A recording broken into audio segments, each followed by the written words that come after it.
I had the bank statements spread across the kitchen table with the spiral ledger open beside them and a calculator between my elbows. I could add the numbers. I just couldn't make them mean anything. The barn had been empty for months. The herd was gone, the milk checks had stopped, and there wasn't much left to sell except the farm itself. My mother had reached the point where she couldn't keep managing the place, and my sister had refused to take it over. That left me sitting at Grandpa's table in May, trying to work out how a failing dairy farm was still receiving money every month. The statements all had the same deposit, $4,200. It showed up once a month under automatic deposits. Same account, same description, although the description didn't tell me much. I checked the dates against the ledger and found the matching entries in Grandpa's handwriting. His writing had gotten worse near the end. The letters leaned into each other, and some of the numbers looked like they'd been written by a person trying to hold a pencil with a pair of pliers. Paid. Every month, the $4,200 had been marked paid. I went through the usual explanations first. There might have been a loan I didn't know about. A piece of land could have been sold years ago, with some kind of payment arrangement attached to it. Maybe there was a rental easement running across the back fields. A hunting lease wasn't impossible either. People paid for access to land around there, especially if they wanted deer and didn't care about walking through mud. None of it matched the amount. None of it appeared in the paperwork I had. I checked the statements again anyway. Then I checked the ledger again, as if Grandpa might have added an explanation while I was looking away. He hadn't. The phone was mounted on the wall beside the kitchen door. I picked it up and called the bank. A woman answered after a few rings.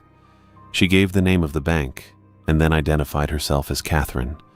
Her voice was careful and a little breathy. She didn't waste words. I told her I was trying to reconcile an old account and asked if she could identify the payer attached to an automatic deposit.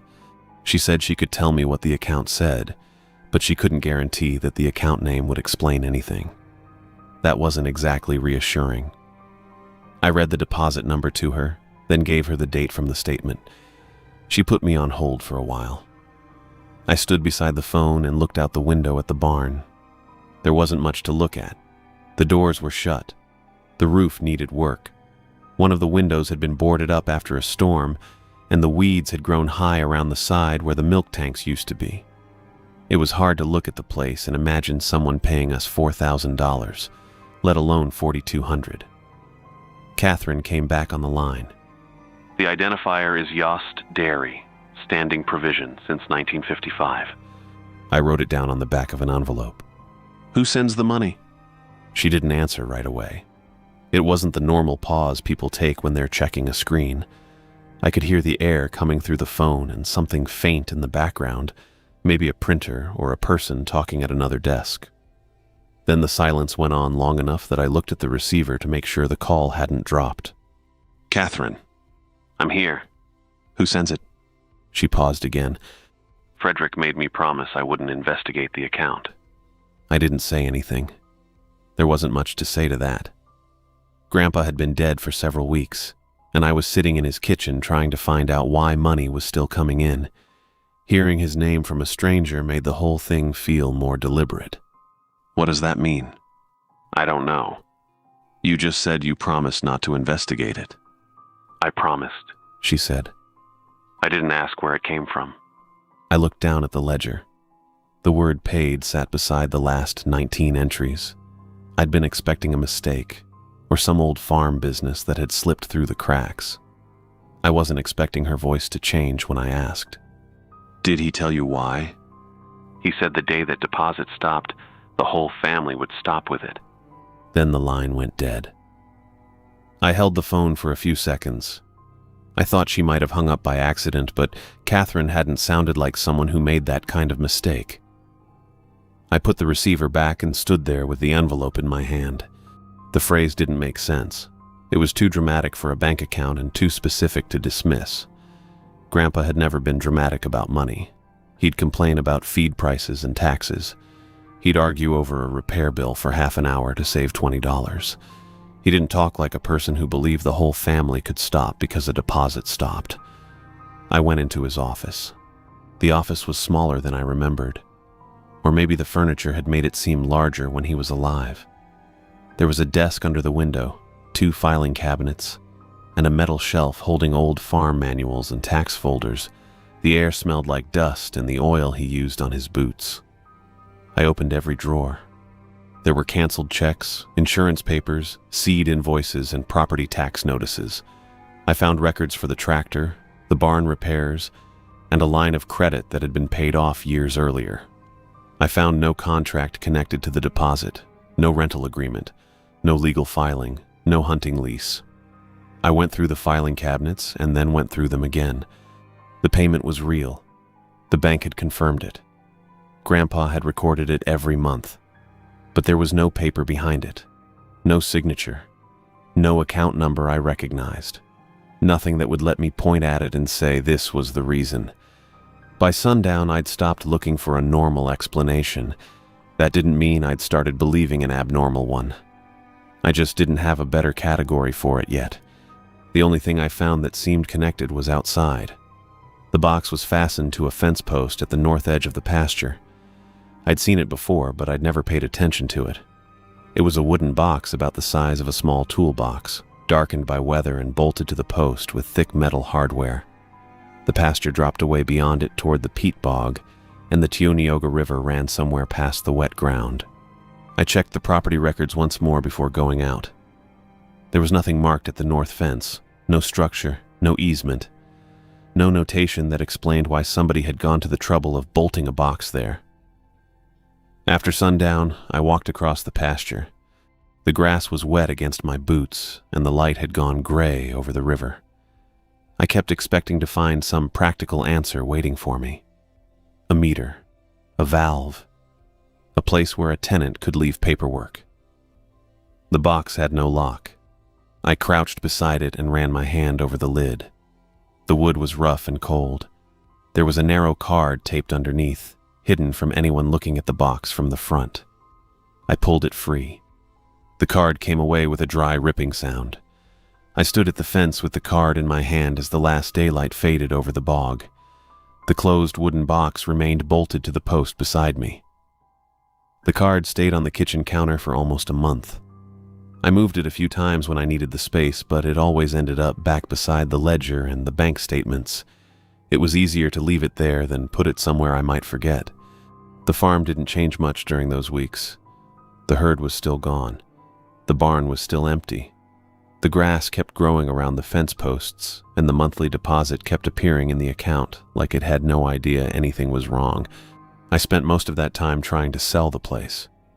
There were calls with an agent in Cortland, a couple of people who wanted to look at the house, and one man who spent 20 minutes asking about the condition of the roof before deciding he didn't want to drive out and see it. I gave them all the same answer. The farm was for sale. The buildings needed work. The land was still usable. I didn't mention the box.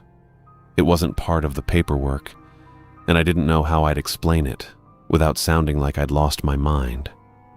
There was a wooden box at the north fence that received a monthly gallon of milk, and if I didn't put the milk there, the family would stop with the deposit. That wasn't something you put in a listing. By the time the next new moon had passed, I'd made up my mind to follow the card once. 1 gallon of milk, one night. If nothing happened, I'd go back to dealing with the farm like a normal person. If the payment stopped, I'd figure out what to do then. The first clear night after the new moon came in June. The day had been warm and damp, but the clouds broke apart before sundown and left the sky pale over the pasture. I drove into Cortland and stopped at Tops on the way back. I stood in front of the milk case longer than I needed to. I checked the labels twice before finding the gallon I wanted. Store-bought raw milk. It cost more than the others, which seemed fair considering how much trouble it was already causing. I carried it out to the truck and set it on the passenger seat. The plastic jug rolled once when I turned onto the road, then settled against the door. The card was clear about the rest. At sundown, fill the box with 1 gallon of raw milk. Never use pasteurized milk. Never use milk from another animal. Close the lid before dark. Don't open the box after dark. If it knocks, Don't answer. If the milk remained at dawn, I was supposed to leave the farm before noon and not come back. I read the card again in the truck. Fill it at sundown. Close the lid. Don't open it after dark. I said the words out loud because hearing them made them sound less ridiculous. It didn't work. I parked near the house and waited until the sun dropped low enough that the pasture had gone gold. Then I took the jug from the truck and walked toward the north fence. The grass brushed against my jeans and the ground was soft in places from all the rain we'd had earlier in the week. The box looked the same as it had before. Dark wood, thick bolts, no lock. The lid had a shallow dip in the middle where rainwater had collected and dried over the years. I checked my watch. Sundown was close enough. I pulled the lid open. The inside smelled like old wood and damp earth. There was nothing in it. No pipe, no drain, no hidden container. Just the empty bottom, darkened in a few places as if something had been poured there before. I removed the cap from the gallon jug and tipped the milk into the box. It made a soft sound as it spread across the bottom. The white surface looked ordinary. I'd expected something about it to look wrong, but it was just milk. I put the empty jug under my arm and closed the lid. There, I said. That's it. I didn't wait for an answer. I walked back to the farmhouse before the last light went out. The pasture looked different behind me, but that was only because the sun was lower. I left the empty jug beside the kitchen sink. For the rest of the evening, I tried to act like I hadn't done anything unusual. I made coffee. I checked the bank account. I looked over the sale paperwork and answered an email from the agent.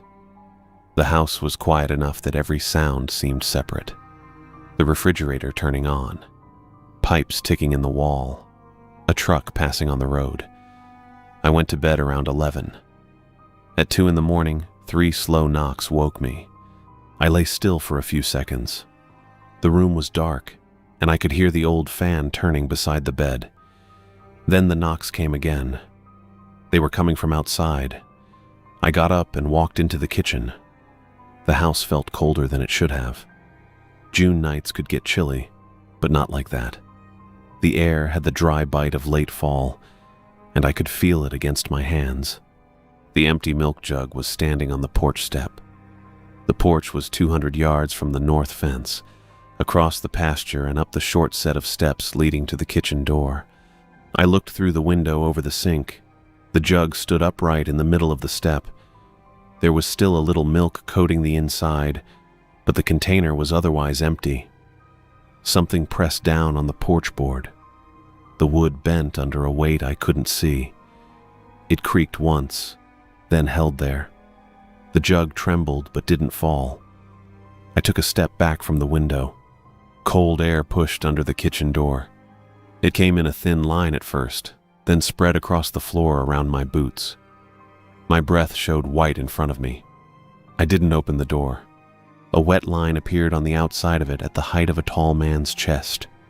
It looked like someone had leaned against the painted wood with a soaked shirt. The mark stayed there for a second, then dragged downward. The line ended near the handle. The knocking stopped at the porch. Then it came from the kitchen door. 3 slow knocks. I stood by the window with my hands at my sides. Opening the door would be worse. "Don't answer," I said. My voice sounded too loud in the kitchen. Nothing knocked again. I kept waiting for it, though. I watched the wet line on the door and tried to decide whether it was moving. Every time I blinked, I thought it had gone lower. The cold stayed until the sky began to lighten. By sunrise, the porch board had stopped creaking. The air warmed in a slow, ordinary way, and my breath disappeared. There was no wet mark on the door. The kitchen floor was dry. I walked across the pasture without taking the jug. It was no longer on the porch. The empty jug stood beside the closed box at the north fence. I opened the lid and found the store-bought milk gone. The drive to the nursing home took less than an hour, but I didn't remember most of it. I kept the card on the passenger seat and looked at it whenever I stopped at a light. The instructions hadn't changed. At least the paper hadn't. The morning was already getting brighter. Trucks were on the road heading toward Cortland, and people were stopping for coffee before work. It was a normal morning for everyone except me. I'd spent the night standing in my kitchen while something knocked on my door, and then I'd found the milk jug beside a box that shouldn't have existed. Silas was the last person in the family who might know what the box was for. He was Grandpa's brother and had worked the farm when the payment first started. I knew he was 91. I knew he lived in the county nursing home. I had no idea whether he was lucid, remembered anything useful, or would tell me to get out as soon as I showed him the card. The front desk pointed me toward his room. The place smelled like disinfectant and cooked vegetables. There were small tables in the hallway with plastic plants on them, and a television playing somewhere behind a set of open doors. Nobody was watching it. Silas was sitting beside the window with a blanket over his legs. He looked smaller than I expected. He was thin beneath his cardigan, with a pale face and two thin hands resting on the chair arms. He turned his head when I came in. "You're the boy from the farm." "I'm Leonard. I know who you are." I stopped near the door. The room had 2 beds, but the one closest to the window was empty. A paper cup sat on the table beside him. He looked at it without touching it. "I brought you something." I took the card from my jacket and held it out. Silas didn't reach for it right away.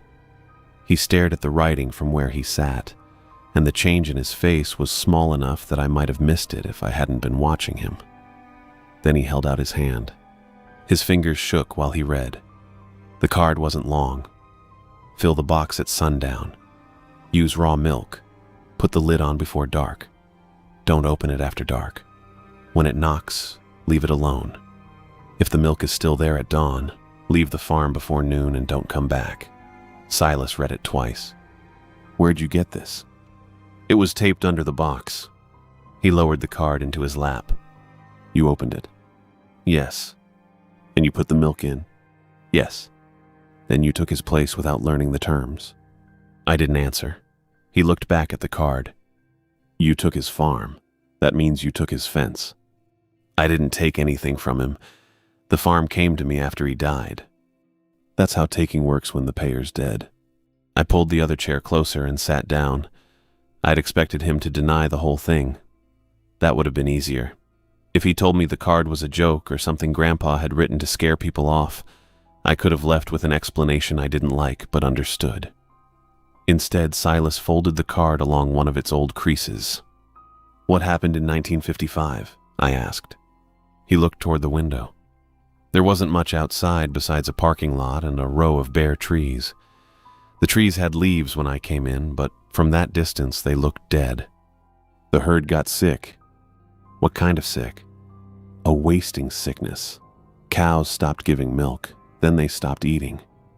You could put feed right in front of them, and they'd just stand there looking at it. A few went down and never got back up." He said it like he was describing a bad season. Maybe after enough years there wasn't much difference. "The farm started failing," he went on. "No milk checks, no money for feed, no money for the vet. Your great-grandfather had the bank calling, and they didn't care what was wrong with the cows. No milk checks, no money for feed, no money for the vet. Your great-grandfather had the bank calling, and the bank didn't care what was wrong with the cows." "Did the sickness spread?" "It was already spread." That didn't answer the question. Silas saw that and didn't seem bothered. "Our father went to the north fence one night. He made a deal there with whatever lived in the north bog." I looked at the card in his lap. "What does that mean?" "It means he went to the fence and asked for help." "From what?" Silas turned his head and looked directly at me. "What lives there?" I didn't like the way he said it. He didn't sound confused or embarrassed. He sounded like I was the one being difficult. "What did it give him?" "The herd recovered. The farm kept going. The payer started sending the check." "The bank payment?" "The milk, the box, the payment, same arrangement." I sat back in the chair. I'd spent a month trying to find a normal reason for the money.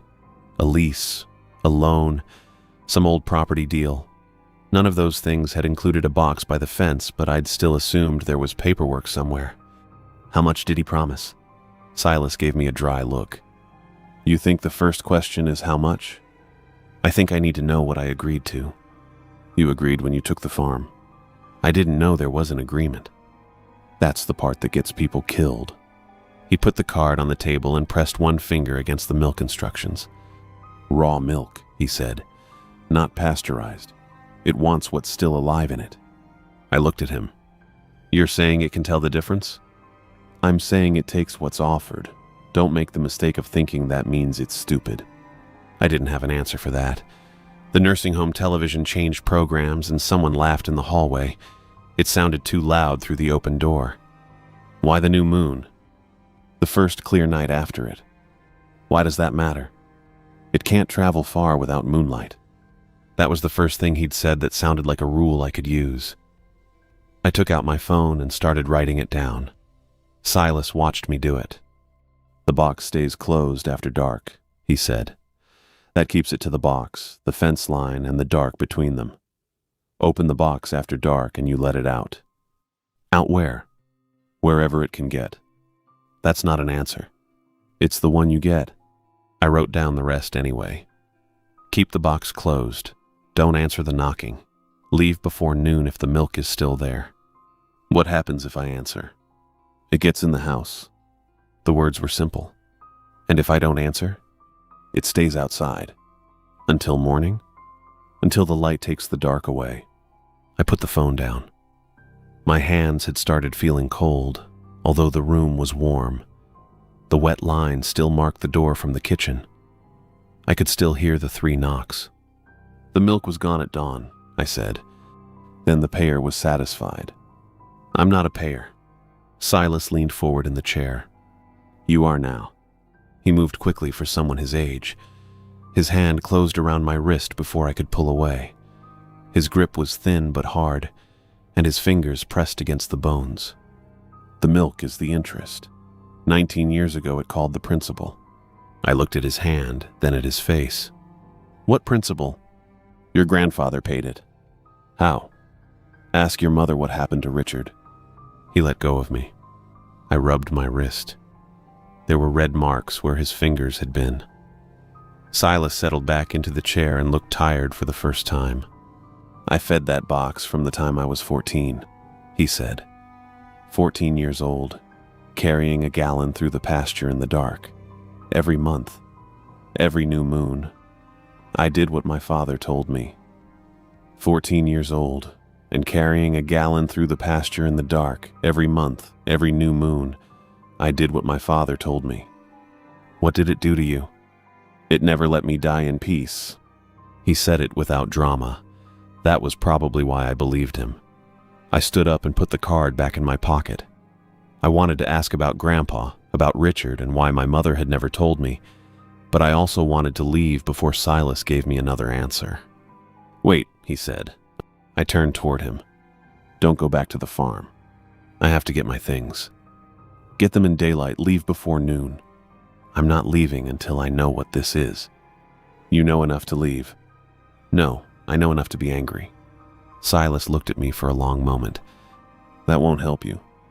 Neither did the milk. I walked out before he could answer. The card pressed against my chest through the jacket pocket as I crossed the hallway. I was angry at Grandpa, at my mother, and at Silas for making the whole thing sound like a job I'd failed to do correctly. I got into the truck and started driving. I didn't turn toward the farm. I turned toward my mother's apartment. The drive to my mother's apartment took about 2 hours, mostly because I didn't go straight there. I stopped for coffee, sat in the truck with the engine running, and read the card again even though I already knew what it said. Then I drove past the farm without turning in. By the time I got to Cortland, the coffee was cold and the afternoon had started to fade. My mother lived in a second-floor apartment above a row of small stores. The stairs smelled like old carpet and somebody's cooking. I knocked twice. She opened the door part way and looked at me through the gap. What happened? I need to talk to you. That's not an answer. No. She held the door for a second longer, then stepped aside. The apartment was warm and dim. A television was playing in the living room with the sound turned low. There were dishes in the sink and a grocery bag on the floor beside the counter. My mother looked like she'd been home all day, which was probably true. I took the bank statement and the index card from my jacket. She watched me carry them to the kitchen table.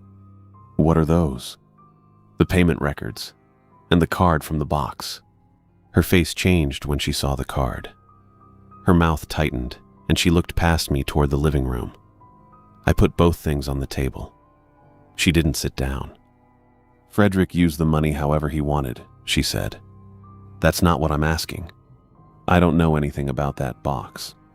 You just looked at the card like you knew exactly what it was. I've seen it before. That sounds like knowing something." She folded her arms. My mother did that when she wanted a conversation to end before it had started. She'd done it when I was a kid and had broken something in the house. She'd done it when I asked why Grandpa never came to visit. It usually meant she had an answer but didn't want to be the person who gave it. "The farm was Frederick's problem," she said. "He used the money however he wanted. He made his own decisions. Look, I put the milk in the box last night." She didn't move. "I used raw milk. I closed the lid before dark. Around 2 in the morning, something knocked on the kitchen door. That doesn't mean anything. The milk was gone at dawn." She stared at me. "The empty jug was on the porch when I went to bed," I said. "In the morning it was beside the box. The box was still closed." My mother sat down at the table. She looked older than she had when I left that morning, although it had only been a few hours. There were gray hairs at her temples and a tired look around her eyes that I'd always mistaken for annoyance. "What did Silas tell you?" "Enough. That man should have kept his mouth shut. He said it started in 1955. The farm was failing, and somebody went to the north fence." She kept looking at the card. "Frederick used pasteurized milk once," she said. I waited. There wasn't any raw milk. The herd was gone by then, and he couldn't get to town. He thought it wouldn't matter. "What happened?" "The milk was still there in the morning. The television was still on in the other room, but I couldn't make out the program anymore. The card said if the milk was still there at dawn, I had to leave before noon. Frederick didn't. Your grandfather wasn't going to abandon the farm. He was supposed to. He believed leaving would put all of us at risk." "Did it?" She rubbed her thumb against the edge of the table. "He thought the payments were the only thing keeping it from getting worse." "That's not what I asked." "No, it isn't." She looked toward the window.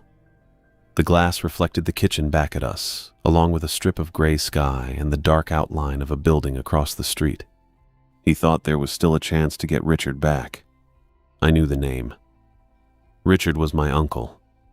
I'd heard it in pieces over the years, mostly when people were talking about old photographs or family records. She'd kept the details to herself. She'd said he left. Then she'd said he was gone. Those were different words, but they had always been used like they meant the same thing. "Get him back from where?"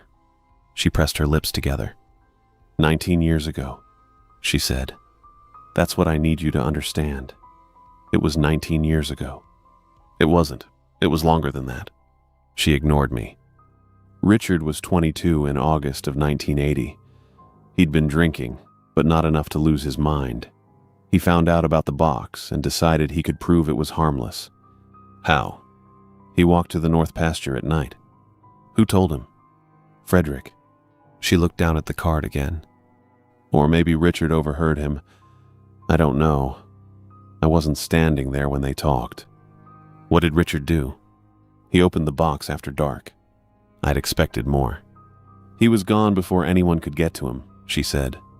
"Disappeared how?" "I don't know." "You saw him go out?" "Yes." "And then?" "Then Frederick went after him. I followed. We got to the fence and Richard was gone." "Was there a body?" "No." "Blood?" "No." "Tracks?" She shook her head. "The sheriff called Richard a runaway because there was no body and Frederick refused to explain why he'd gone to the fence in the first place. My mother said the report treated it like a young man had gotten tired of his family and walked away. She said they searched the roads and checked the river. Nobody searched the box. Frederick knew what happened," she said. "He believed it had taken Richard." "Taken him where?" "I don't know, Leonard. It was the first time she'd used my name. It sounded like a warning. He thought Richard was still alive. She continued. He thought the payments were keeping him alive. Maybe not safe. Maybe not the way we'd understand it. But alive. That's why he kept paying. That's why he kept feeding the box. She said Frederick had carried the milk to the fence every month for 19 years. Every payment from the account was proof to him that Richard hadn't been lost completely. The $4,200 wasn't farm income. It was what came back for the milk, and the milk was what kept the arrangement going. I looked at the statement on the table. The deposits had seemed strange before. Now they looked worse. The deposits were tied to Richard.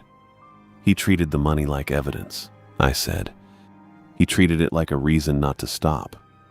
What happened after the 19 years? She looked toward the living room again. Frederick got sick. That's not an answer. It's the one I have. I picked up my phone. My sister's number was already in the contacts. I hadn't called her since the morning I left the nursing home, but I didn't need to explain much before she answered. Leonard, where are you?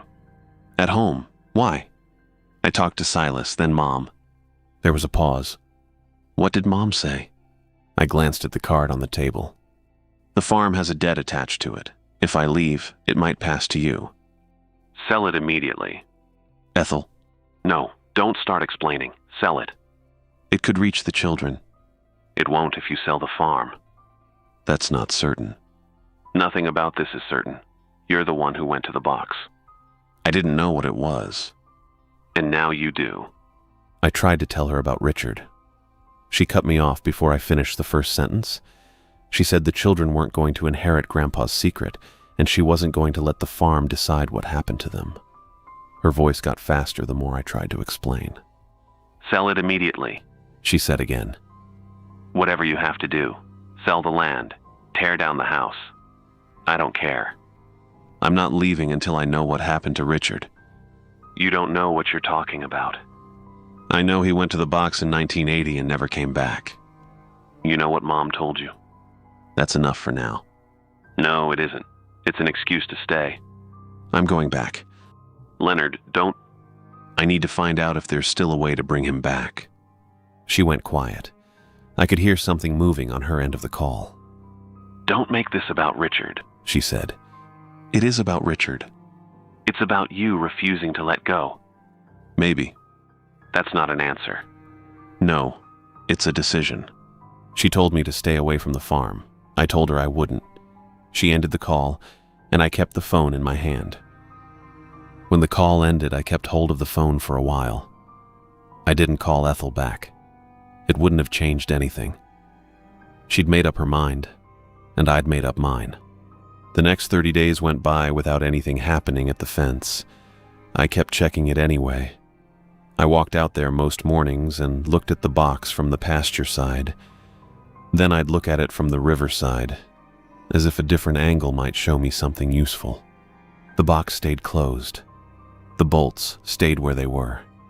It sat beside the bog with the Neoga River moving behind it, brown water slipping past the trees and carrying branches downstream. The posts themselves were ordinary. They were old and gray and leaning in places. The box was the only part that looked maintained. I checked the ground around it for tracks. I checked the hinges. I checked the space underneath the bottom boards. I didn't find anything. I also spent a lot of time looking for raw milk. The card had said raw milk, and Silas had been clear about the difference. I didn't trust a grocery store label anymore. If the milk had to be unpasteurized, I wanted to know exactly where it came from and who had handled it. That was how I found Mario near Freetown. I called the number from a farm listing and asked if he sold unpasteurized milk. The man on the phone said he did, although he used the word raw instead. He asked how much I needed. 1 gallon. There was a pause. All right, he said. You can come by. I didn't tell him what I intended to do with it. Some explanations only made a person sound worse, and I'd already had enough practice sounding clueless. The drive took about an hour. His farm sat past a line of low hills with a red barn and a white house set back from the road. There were cows in a field behind the barn, but I didn't see many of them up close. Mario met me near a small refrigerated shed wearing a plain hat and dark work clothes. He was a broad man with a quiet way of standing. He looked at my truck, then at me, and waited. "Mario?" "That's right." "I'm Leonard." He nodded. "You called about the milk." "I did." "You asked for unpasteurized milk." He opened the shed and brought out a sealed gallon jug. The plastic was cold in his hand. There was a paper label around the middle with the date and the farm's name printed on it. I studied the label. "It's legal?" I asked. "It's sold as animal feed," he said. "That's what the label says." I nodded. He told me to keep it cold until I needed it. I paid him and put the jug in a cooler in the truck. Mario watched me close the lid. "I won't ask what you intend to do with it," he said. "Good." He gave me a small look that might have been amusement, although I couldn't tell. "All right." I drove home with the milk on the passenger side floor. The cooler tipped once when I took a turn too fast, and I reached over to steady it. After that, I drove slower. I didn't want to ruin the one thing I'd worked a month to get right. The new moon came and went. The first clear night after the new moon fell on a Friday in July. The day had been hot enough to make the house feel stale, but the sky cleared before sundown and the air cooled down over the pasture. Just before dark, I took the jug from the refrigerator and checked the seal again. It was still sealed. It was still cold. Nothing about it looked different from the milk I'd bought before, except that this time I knew where it came from. I put the jug in a canvas bag and headed for the north fence. The light was going flat over the fields. I'd done the walk once already, but it felt longer this time.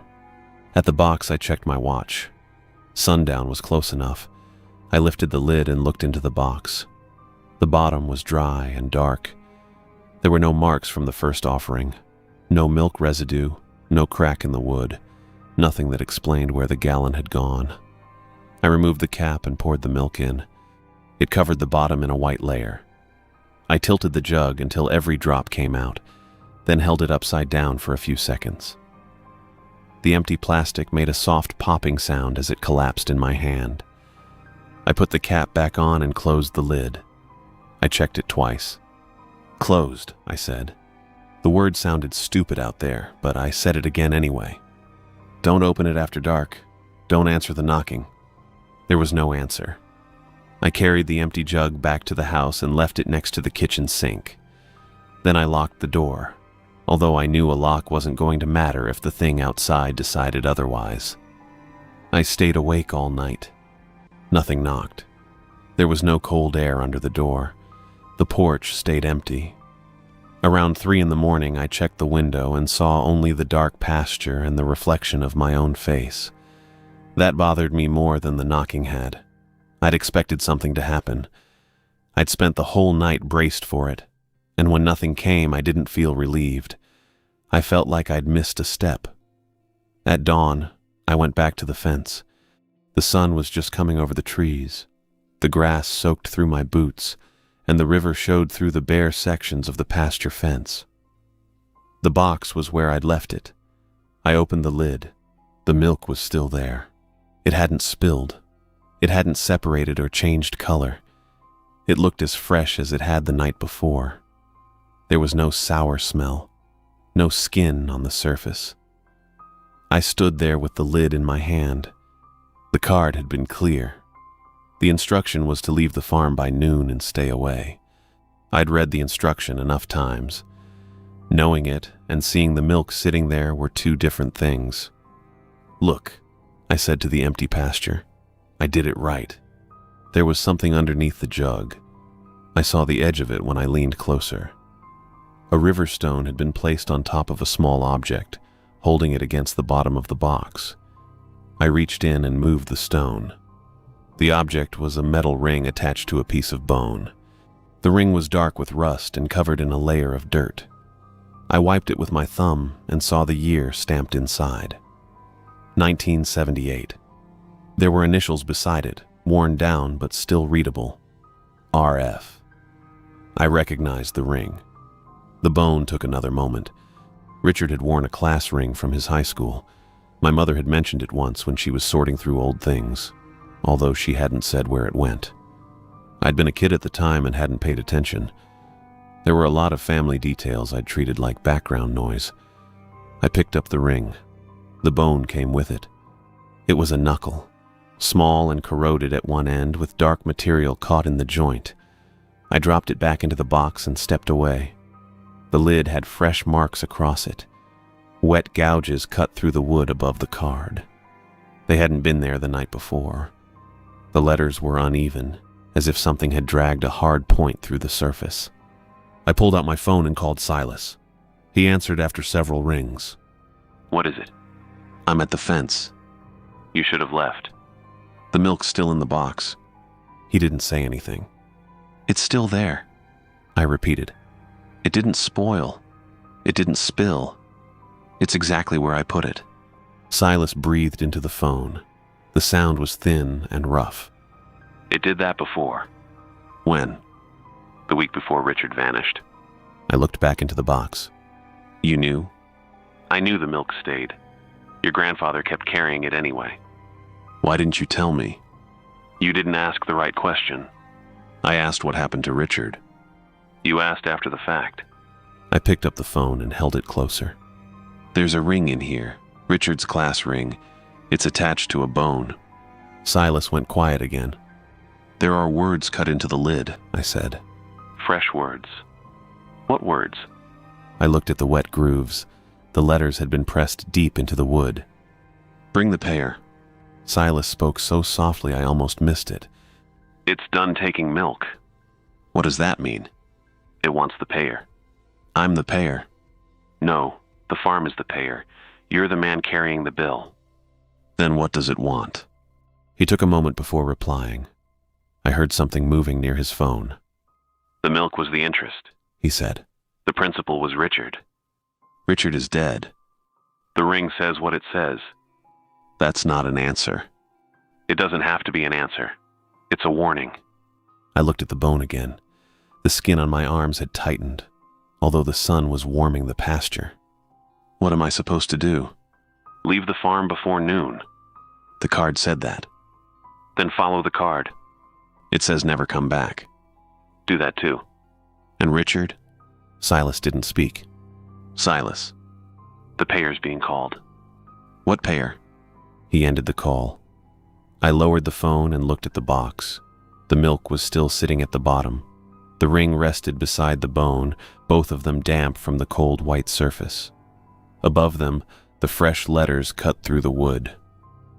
Silas's silence made me check the phone. The call was still connected. What payer? I asked. The one who carried the milk. That's me. You carried the interest. You haven't paid the principal. I don't know what that means. It means the box won't take what you give it anymore. The words were simple, but I didn't like how they fit together. The milk had been the one part I understood. I could buy it, carry it, pour it in, and close the lid. There were rules for that. The rest of it had been family talk and old warnings. What happens if I leave? The debt follows the farm. I can sell the farm. Then it follows whoever takes it.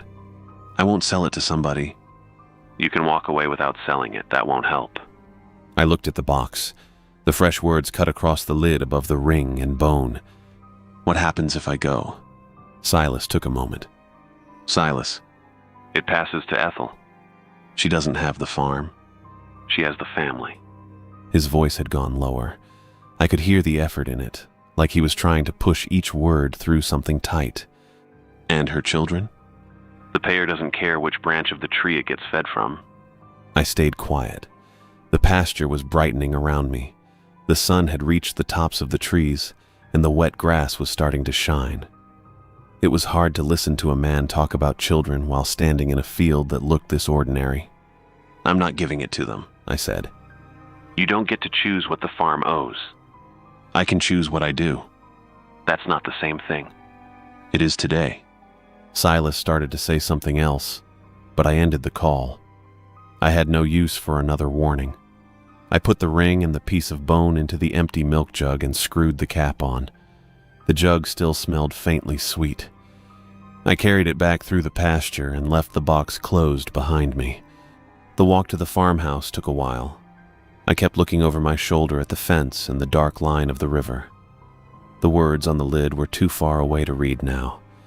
I could still picture them. Bring the payer. I got to the house a little after 9. There were still a few hours before noon, but I didn't feel like I had the morning to spare. I set the jug on the kitchen counter and went into the office for a jar. The jar came from a cabinet above the sink. It had once held pickles, although the label had been soaked off years ago. I washed it out and dried it with a towel. Then I carried the ring and bone over from the kitchen and tipped them inside.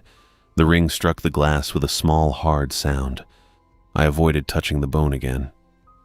I wanted the bone separate from Richard's ring, but there wasn't a better place for it. The farm had never been good at keeping things separate. Money went into one account. Milk went into one box. People disappeared and stayed part of the family for decades. Frederick's ledger was still on the desk where I'd left it. I put the jar beside it and opened the book. The entries went back farther than anything I had from the bank.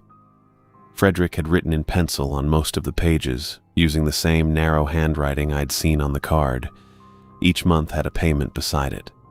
$4,200. The amount never changed. After Richard disappeared, the payments continued. I checked the first few months twice. Then I went through the whole year. Frederick hadn't missed one. The next year was the same. Then another. He'd kept paying through bad winters, sickness, repairs, and whatever else had happened on the farm. The entries became shorter over time, but they never stopped. There were no notes about Richard, no explanation, just the amount and the date. Frederick had kept the arrangement working. They had kept the farm alive, and whatever waited at the fence satisfied enough to stay where it was. They had also kept Richard from being part of any decision. The word principal was written once near the back of the ledger, underlined so hard the pencil had cut into the paper.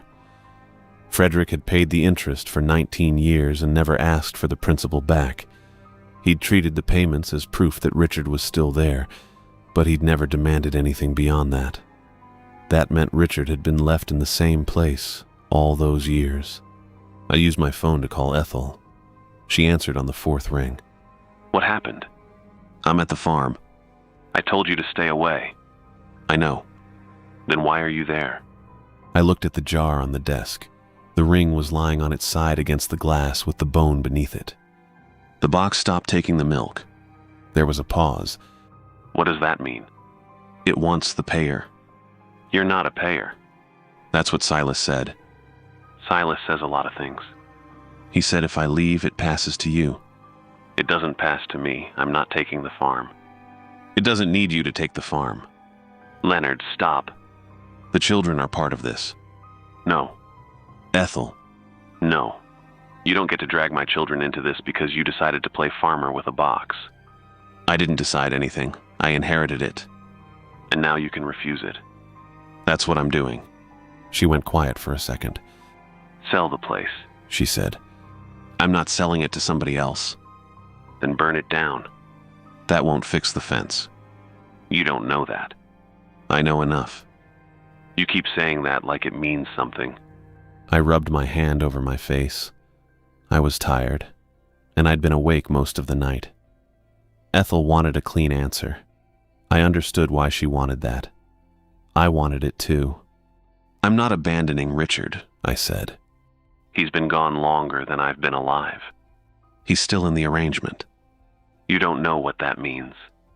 I know what the ring means. You found a ring and a bone. I found his ring. You found something. It was stamped with his initials. That doesn't make it him. No, but it's what we have. She started talking about the children again. She said they hadn't done anything. They knew nothing about the farm, the box, or the payments. She said none of this belonged to them, and she was right. I waited until she stopped. Stay away from the farm, I said. Don't bring the children here. Don't come looking for me. Leonard, you're not listening. I am. You're making this worse. Maybe. That's not good enough. No, it isn't. I looked at the ledger. The pencil marks ran down the page in straight lines. Frederick had done the same thing over and over because he believed continuing was safer than stopping. "I'm going to meet the demand," I said. What demand? "The principal." She didn't answer. "I won't leave Richard there forever," I said. "And I won't pass it to you or the children." You can't promise that. "I can promise what I do." You don't know if you'll come back. "I know." The silence after that was worse than the argument. Ethel told me to call her after the next new moon. I said I would, whether I survived the attempt or not. She started to object, but I ended the call before she could finish. I stayed at the desk for a while. Then I called Silas again. He answered quickly this time. What did you do? "I called Ethel." You told her. "I told her to stay away." That won't keep the debt from moving. "I know." I looked at the jar. "Has it ever returned someone?" Silas didn't speak. "Silas." Not for Frederick. "Why not?" He kept paying. "The payments were supposed to keep Richard alive." They kept the arrangement alive. That's different. "Frederick never asked for the principal back?" No. "Then he never demanded Richard." He was afraid to. Silas stopped there. "What happens now?" The box won't take milk anymore. The interest is finished. "And the principal?" Once it stops taking milk, it can demand the principal. There was no milk left to hide behind. That was what Frederick had done, and it hadn't brought Richard back. I picked up the jar and carried it to the desk. The glass was cold against my palm. I set Richard's ring in the bone beside Frederick's ledger and closed the book. Then I decided to meet the demand myself without opening the box. The next month passed with the box closed. I kept the jar beside Frederick's ledger and left the property records open on the desk, although I stopped pretending I was going to find a clean answer in them. The records showed who owned the land. They didn't show what the land owed. I checked the north pasture most days. The marks on the lid stayed there. The box stayed fixed to the post. Nothing else happened, which was almost worse than the knocking. I'd made a decision, and then had to spend 30 days waiting for the night when I could act on it. After the new moon, I bought another gallon of raw milk from Mario. He didn't ask any questions when I picked it up. He just handed me the cold jug and told me not to let it warm up. I put it in the refrigerator when I got home. I also bought a bolt cutter. It was a heavy thing with long red handles. I tested it on an old piece of wire behind the barn, then put it beside the back door where I wouldn't forget it. The box was held to the post with bolts and thick fence hardware. I wasn't sure the cutter would be enough. I didn't have a better plan. That night was clear and cold for the time of year. The grass was wet again, and the river showed as a dark strip beyond the pasture. I carried the milk in one hand and the bolt cutter in the other. I knew the route by then, and I didn't like how familiar it had become. The box was still closed when I got there. I set the gallon beside it. The plastic jug leaned against the post, white and cold in the moonlight. The bolt cutter rested in the grass on my other side. I left the lid alone. I didn't step over the fence. The boundary was hard to see unless I was looking for it. The grass inside the fence had grown taller around the post, but the area beside the box was still flattened in a narrow ring. I stood outside that ring and kept my boots where they were. I looked at the lid. The cut words were darker than the wood around them.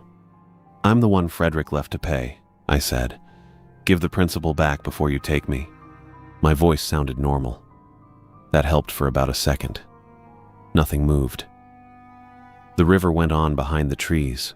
Somewhere near the barn, a piece of loose metal tapped against something in the wind. I waited for the box to answer. The cold arrived without the air changing. It started in my mouth. My teeth hurt first, a sharp pain along the back row that spread through my jaw. I pressed my tongue against them and tasted nothing but the dry, metallic taste that came with pain. Then the cold moved down my throat and into my chest. I'd been cold before. This wasn't that. It felt like something had put a hand inside my face and squeezed. I took half a step back, then stopped myself. The grass at my feet was still standing. The grass around me began to bend. It flattened in a circle. The movement went out from the box in every direction. Wet blades folded down under the pressure. The ring widened until it reached the edge of my boots. I stayed where I was. The pressure increased. My knees started to shake. The bolt cutter lay beside me, but I didn't reach for it. The box gave 3 knocks from inside. They were slow and even. I looked at the lid. It didn't lift. The bolts didn't move. There was no crack between the boards. The sound had come from inside the closed box, just like before. I didn't answer. The pressure pushed harder against my chest. My teeth hurt so badly that my eyes watered. I thought about the card, the old instructions, and every person who had decided that not knowing was safer than asking. I thought about Richard sitting somewhere beyond the box, with Frederick making payments for 19 years and calling that survival.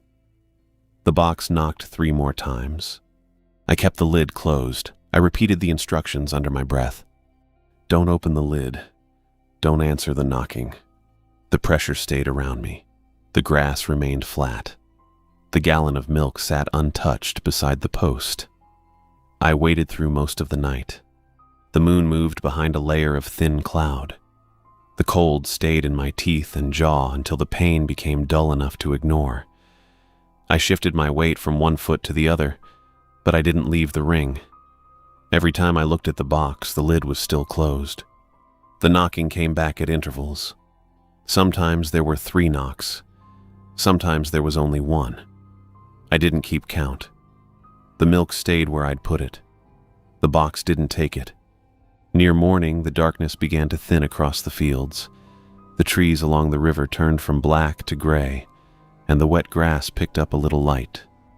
The pressure around me remained. It had stopped feeling like it was pushing and started feeling more like it was waiting.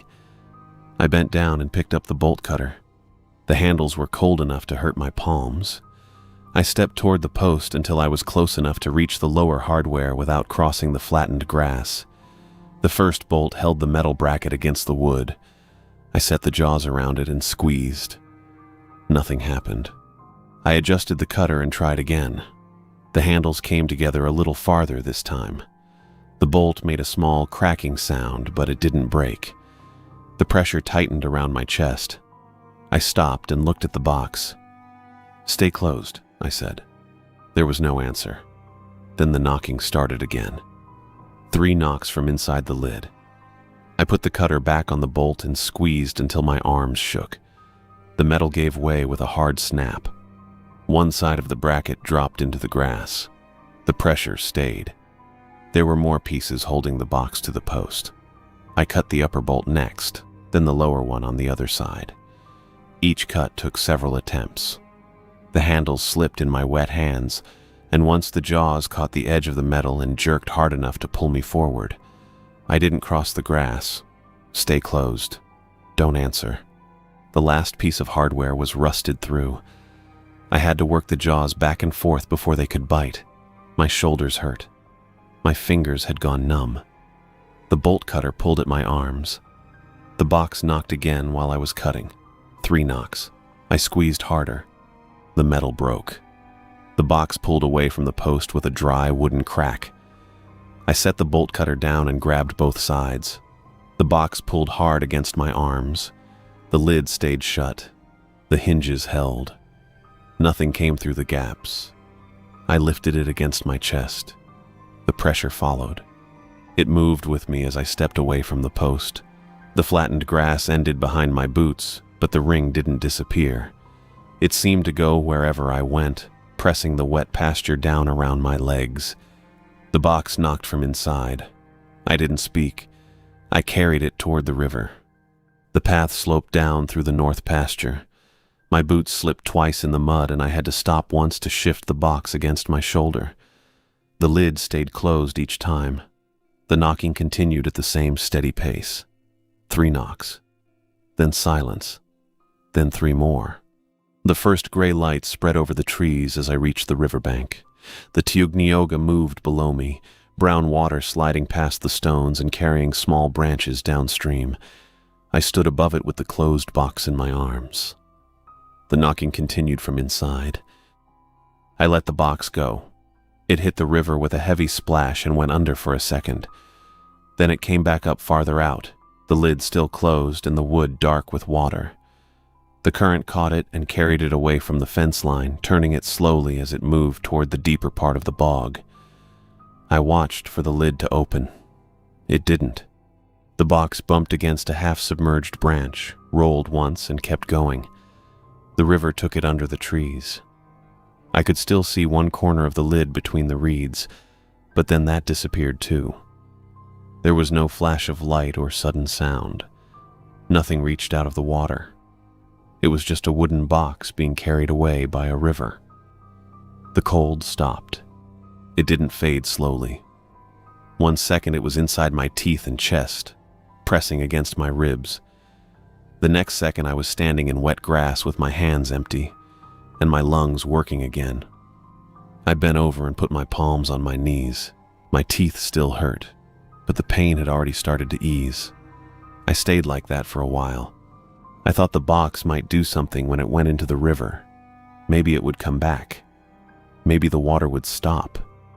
Maybe the thing in the box would decide I'd broken another rule and finish what it had started. Instead, the river kept moving and the sky kept getting lighter. The fence was behind me. The flattened grass ran from the post in a wide circle, pale with frost, and bent down as if something heavy had been standing there. I'd seen the grass move before, but I hadn't seen what it left behind. There was a person lying near the middle of the flattened ring. At first, I thought it was a pile of clothes. The light was still too weak to make out the shape properly, and the man was lying on his side with his knees drawn up. One arm was tucked under him. The other held the milk jug against his chest. I took a step closer. The jug was the one I'd brought from the house.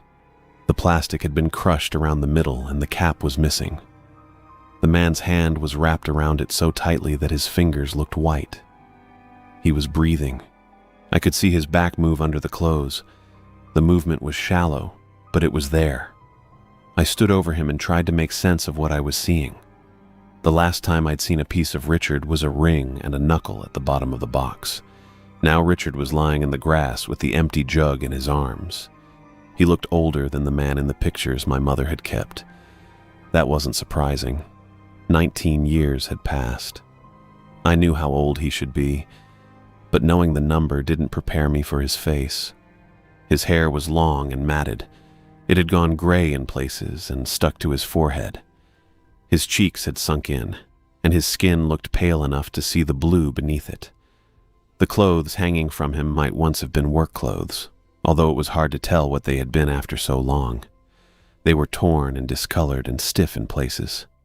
There was no clear sign of where he'd been. No mud on his hands, no blood, no marks around his throat.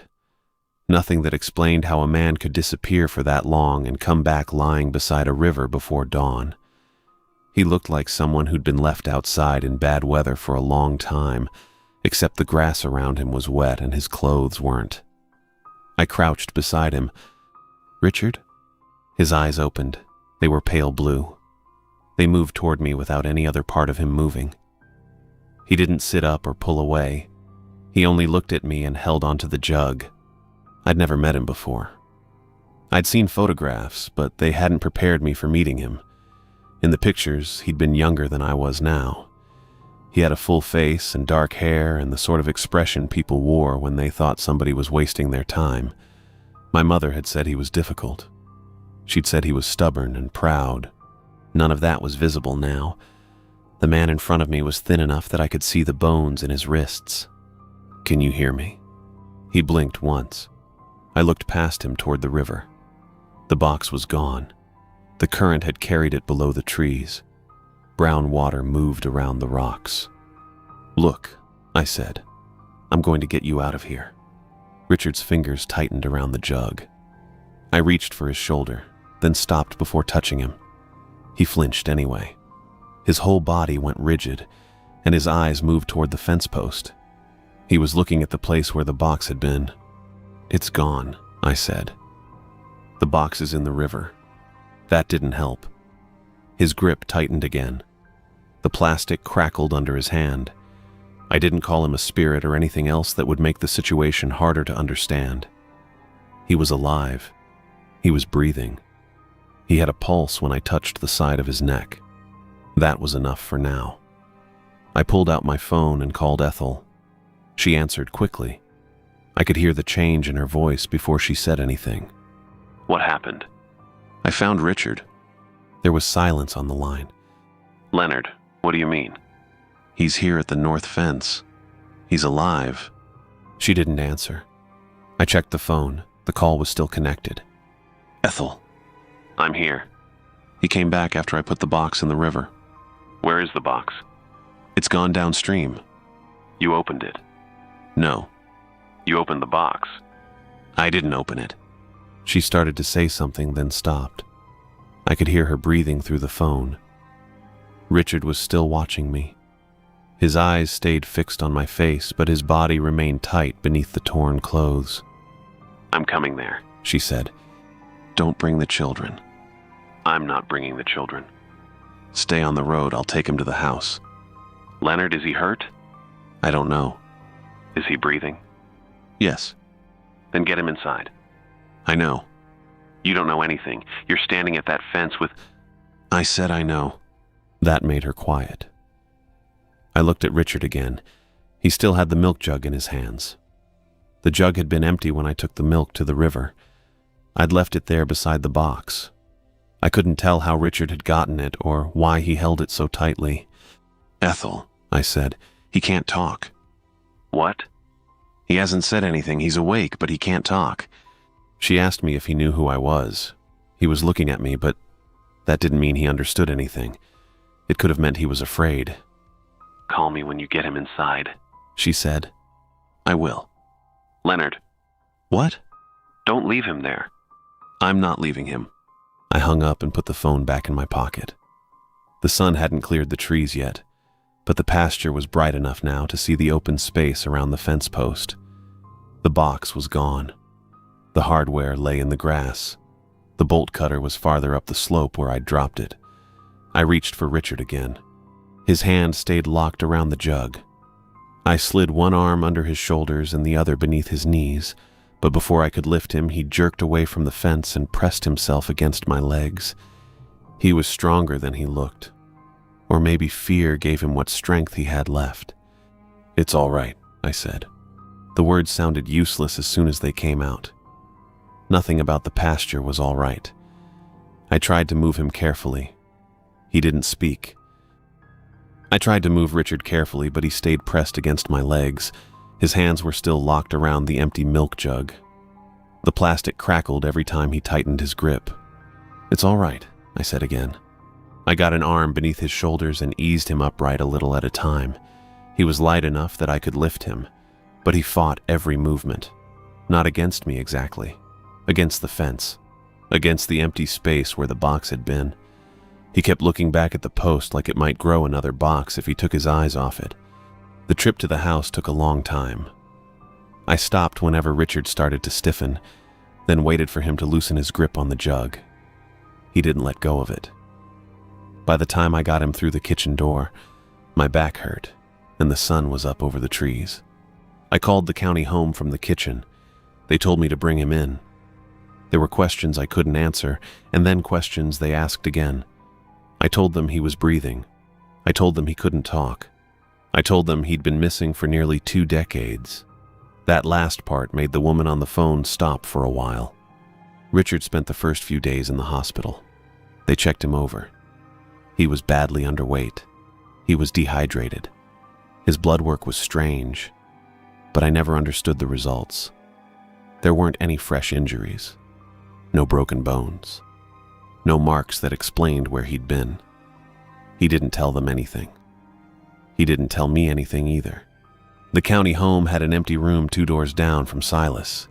Silas couldn't walk far without getting tired, and Richard couldn't explain where he'd been or what he needed. Putting them in the same hallway seemed practical. Silas didn't say much when I brought Richard in. He looked at him through the open doorway and gripped the arm of his chair. He came back, I said. Silas stared at Richard. Richard stood beside me with the jug held against his chest. His hair was still wet from the shower. The nursing home had given him clean clothes, but he kept pulling at the collar like it was too tight. Silas asked if he'd spoken. No. He'll speak when he can. I don't think he can. Silas looked at me then. His face had gotten smaller since I'd last seen him. Everything on him seemed to be sinking inward. The principal came due, he said. I know. You paid it. I carried the box to the river. That's not what I said. I didn't answer. He'd spent his whole life keeping the important ones out of reach, and now he was too tired to put them back. Richard's room was at the end of the hall. I helped him sit on the bed. He kept the jug in his hands even after I got him under the blanket. Silas watched from his doorway. The payer is the hand that feeds it, he said. I'm done feeding it. Silas looked down the hall toward Richard. Maybe. He never said maybe when he was certain. The payment stopped after the box went downstream. I checked the account every morning for a while. The $4,200 had arrived every month. Then the next month came and nothing showed up. The month after that was the same. I checked the ledger too. Frederick's narrow pencil marks ended where they had always ended. There was no final note, no explanation. The last payment looked exactly like the first one. The cold never came back to the farm. I kept waiting for it. I stood near the north fence on clear nights and watched my breath disappear in the ordinary air. The grass grew back over the flattened ring. The river stayed where it was. There were no knocks from the post and no new writing on the wood. I sold the dairy before the summer was over. The buyer wanted the barn, the equipment, and most of the pasture. He didn't want the north field.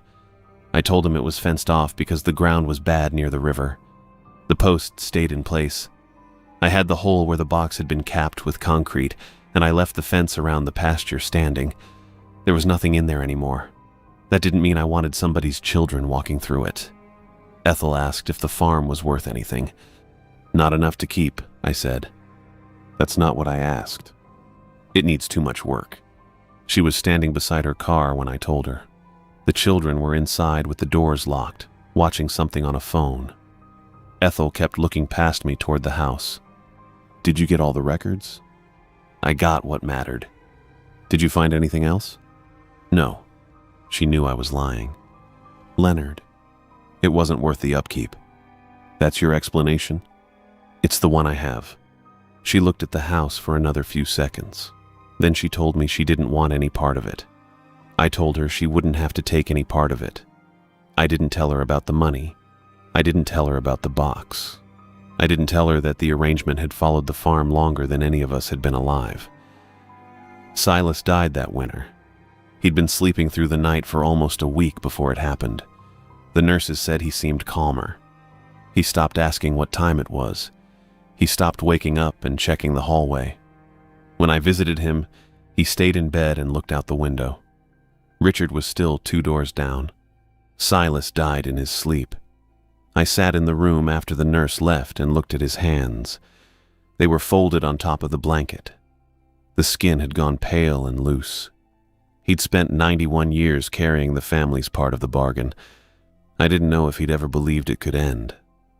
I didn't know if he'd wanted it to. Richard stayed at the county home. He ate when they brought him food. He slept for long stretches. He watched people pass in the hallway. He never spoke about the 19 years. And after a while, I stopped asking. There were things I wanted to know. Where he'd been, what he'd seen, whether he'd been aware of Frederick's payments, whether he'd heard me at the fence. I didn't ask. Some questions only give you another thing to carry. I kept his class ring in the ashtray of my truck. The metal had corroded around the edges, but I could still make out the date. 1978. Richard had worn it before he disappeared. I moved away from the farm after the sale. Not far. Far enough that I didn't have to pass the north pasture on the way to town. I still checked the sky after every new moon, though. I told myself I was checking for the cold. That wasn't the whole reason. On another first clear night, I parked outside the county home and turned off the truck. The windows clicked as they cooled. The lot was mostly empty, and the lights over the entrance made the pavement look wet even though it wasn't. Richard was inside. He had his own room now, his own clothes, his own bed. None of that brought back his voice. I opened the ashtray and checked the ring. It was still there. The metal looked worse than it had the last time. A green-gray crust had spread around the inside, and the edge caught on my finger when I picked it up. I turned it over once, then set it back in the tray. The sky was clear above the parking lot. There was no moon to speak of, just the dark spread of it and a few stars showing through. The box had gone downstream. I hadn't destroyed it. I didn't know if it could be destroyed. I closed the ashtray and leaned back in the driver's seat. I watched the clear new moon sky without returning to the farm.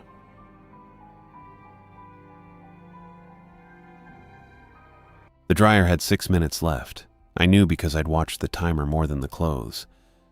$41 in my wallet. I'd counted it twice already, same as I counted most things now. Rent I couldn't make, gas I couldn't buy. Days since I'd eaten something that wasn't from a gas station. 3 months behind on the apartment I no longer had. My van sat outside under the one working streetlight on South Georgia Street, with a crack running corner to corner across the windshield, and I'd been telling myself for 2 weeks I'd get it fixed once things turned around. I was the only one in the spin cycle, just me and the dryer and the smell of somebody else's fabric softener from a load 2 customers ago. A woman sat down across from me at the folding table. I hadn't heard the door. I hadn't heard a chair scrape. She was just there, plain gray coat, hair pulled back tight, no purse, no rings, nothing to look at twice. Before I could ask what she wanted, she set a laminated card on the table between us. 6 crossroads, marked in red ink, each one with a county road number written small beside it, and a mileage figure under that. Hale County, Cochran, Lynn, Yoakum, all of it inside 90 miles of where we were sitting. "Can I help you with something?" I said, because it seemed like the thing to say. She didn't answer that. She slid a typed sheet across the table next to the card, and on top of both of those she set a plain white envelope. "My name's Lillian," she said. No last name came after it. I waited for one anyway. I opened the envelope. Nobody told me to. 50s, held together with a rubber band, and I counted them once under the table, and then again because the first count didn't feel real. $700. "This is a lot of money to hand a stranger," I said. $8,000 a month, she said. "You'll drive the route on that card in your van. There'll be a bell in it before you reach the first crossing." "A bell?" "A handbell." "What's it do?" She stood up. "It calls," she said. And she walked out the front door without looking back at me, without looking at anything. Like the door was just the next thing in a straight line she'd already drawn for herself. I sat there maybe 30 seconds. Then I got up and went out after her.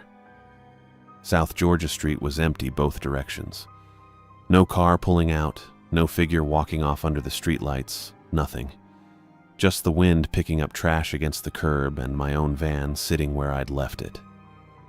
I checked the door handle before I thought to check anything else. Locked. No scratches around the keyhole, no busted window, nothing broken. I got it open with my own key and there was a bell sitting on the passenger seat. Brass, about the size a schoolteacher might have swung to call recess, with a wooden handle worn smooth like somebody's grandfather had owned it 50 years before I ever touched it. I hadn't put it there. Nobody could have. The van had been locked the whole time I was inside doing laundry. I sat in the driver's seat with that bell in my lap and didn't start the engine for a long while. Eventually, I set it down on the floorboard, where I didn't have to look at it, and drove north to Trevor's place with the radio off. My cousin was already in bed by the time I let myself in, and I sat down at his kitchen table under the one light over the stove and spread the typed sheet out flat with both hands, the way you'd smooth a map. 7 rules, no letterhead, Plain font like somebody had typed it on an old machine and never bothered dressing it up. Ring the bell exactly 3 times at each marked crossing. Do not ring it a 4th time under any circumstances. Leave the crossing before the 3rd ring fades. Never look back after the 3rd ring.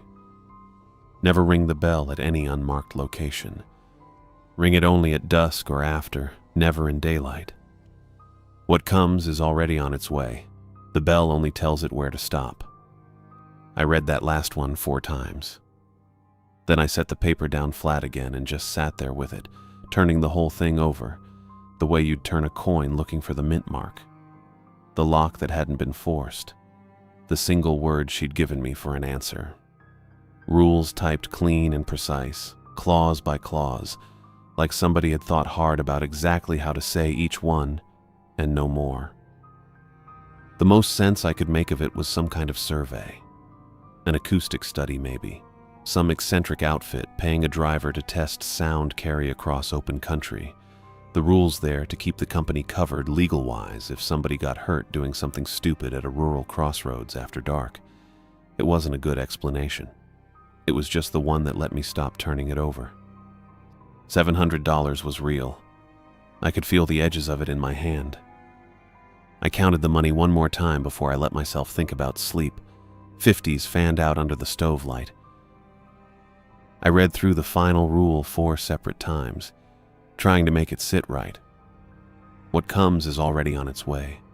The bell only tells it where to stop. Something about the phrasing sat wrong in my chest, the way a bad tooth sits wrong when you run your tongue over it. Not the words themselves, the order of them. Like whoever typed it had known exactly how much a person could take before they stopped reading, and stopped right there. I laid the paper flat on the table. The stove light hummed above me, that thin, electric hum you stop noticing until the house goes quiet enough to hear it again. Trevor's dishes sat drying in the rack. Somewhere down the hall he was snoring, slow and even, a man with nothing on his mind heavier than his shift tomorrow. I sat there and turned the whole thing over. The van had been locked. I'd tried the door handle first, before anything else, and there were no scratches, no broken glass, nothing pried loose. There'd been a bell resting on the passenger seat, as if it had always been there and I simply hadn't noticed until now. Neither did the envelope. $700 doesn't get handed to a stranger in a laundromat over nothing, not by a woman who gives one name and no last name to go with it, who answers what's it do with a single word and then walks out the door like the door was just the next line in a sentence she'd already finished writing. "It calls," she'd said. I thought about that a long while, turning the phrase around, and I couldn't make it mean anything I wanted it to mean. You start looking for a place to set your fear down so you can pick up the money instead. I found one. Some outfit doing a sound study, maybe. Acoustic carry across open ground, something a university might pay for, or an oil company mapping how far a signal travels before it gets swallowed by all that flat nothing between here and New Mexico. Rules like these, precise and cold and covering every angle, that's not the language of something supernatural. That's the language of a lawyer. Ring it exactly 3 times so the data's consistent. Don't ring a 4th so you don't skew the readings. Leave before the 3rd ring fades. Don't look back. Because standing around in the dark at some county crossroads is how a driver gets himself robbed or run down, and nobody wants that on their insurance. Never ring it in daylight. Fine. Maybe the daylight readings don't matter to them. Never ring it anywhere unmarked. Fine. Keep the data clean. That last line I still couldn't make into anything reasonable. But 6 out of 7 isn't bad odds, and I've taken worse odds for less money than this. I picked the envelope back up and counted it. 14 50s, same as before, same rubber band holding them together loose enough that a couple slid when I fanned them. $700. $8,000 a month if I did this every week she wanted. I thought about the long crack splitting my windshield from one corner to the other. About 3 months of rent I didn't have anymore because there wasn't an apartment left to owe it on. About the gas station food, the smell of it still sort of in the back of my throat even hours later. $700 was heavier in my hand than any of that. I counted it again anyway. Habit. Same number both times. The typed sheet sat there under the stove light, its 7 lines squared up neat on the page. No smudges, no letterhead, nothing to tell me who'd written it or where. I folded it once and put it under the salt shaker so it wouldn't slide off the table in the night. Trevor's snoring caught and broke and started again. I got up and got my wallet out of my jacket, and I laid the $41 I'd walked in with next to the 1450s, and I counted the whole pile together, slow, once through with my thumb. $741.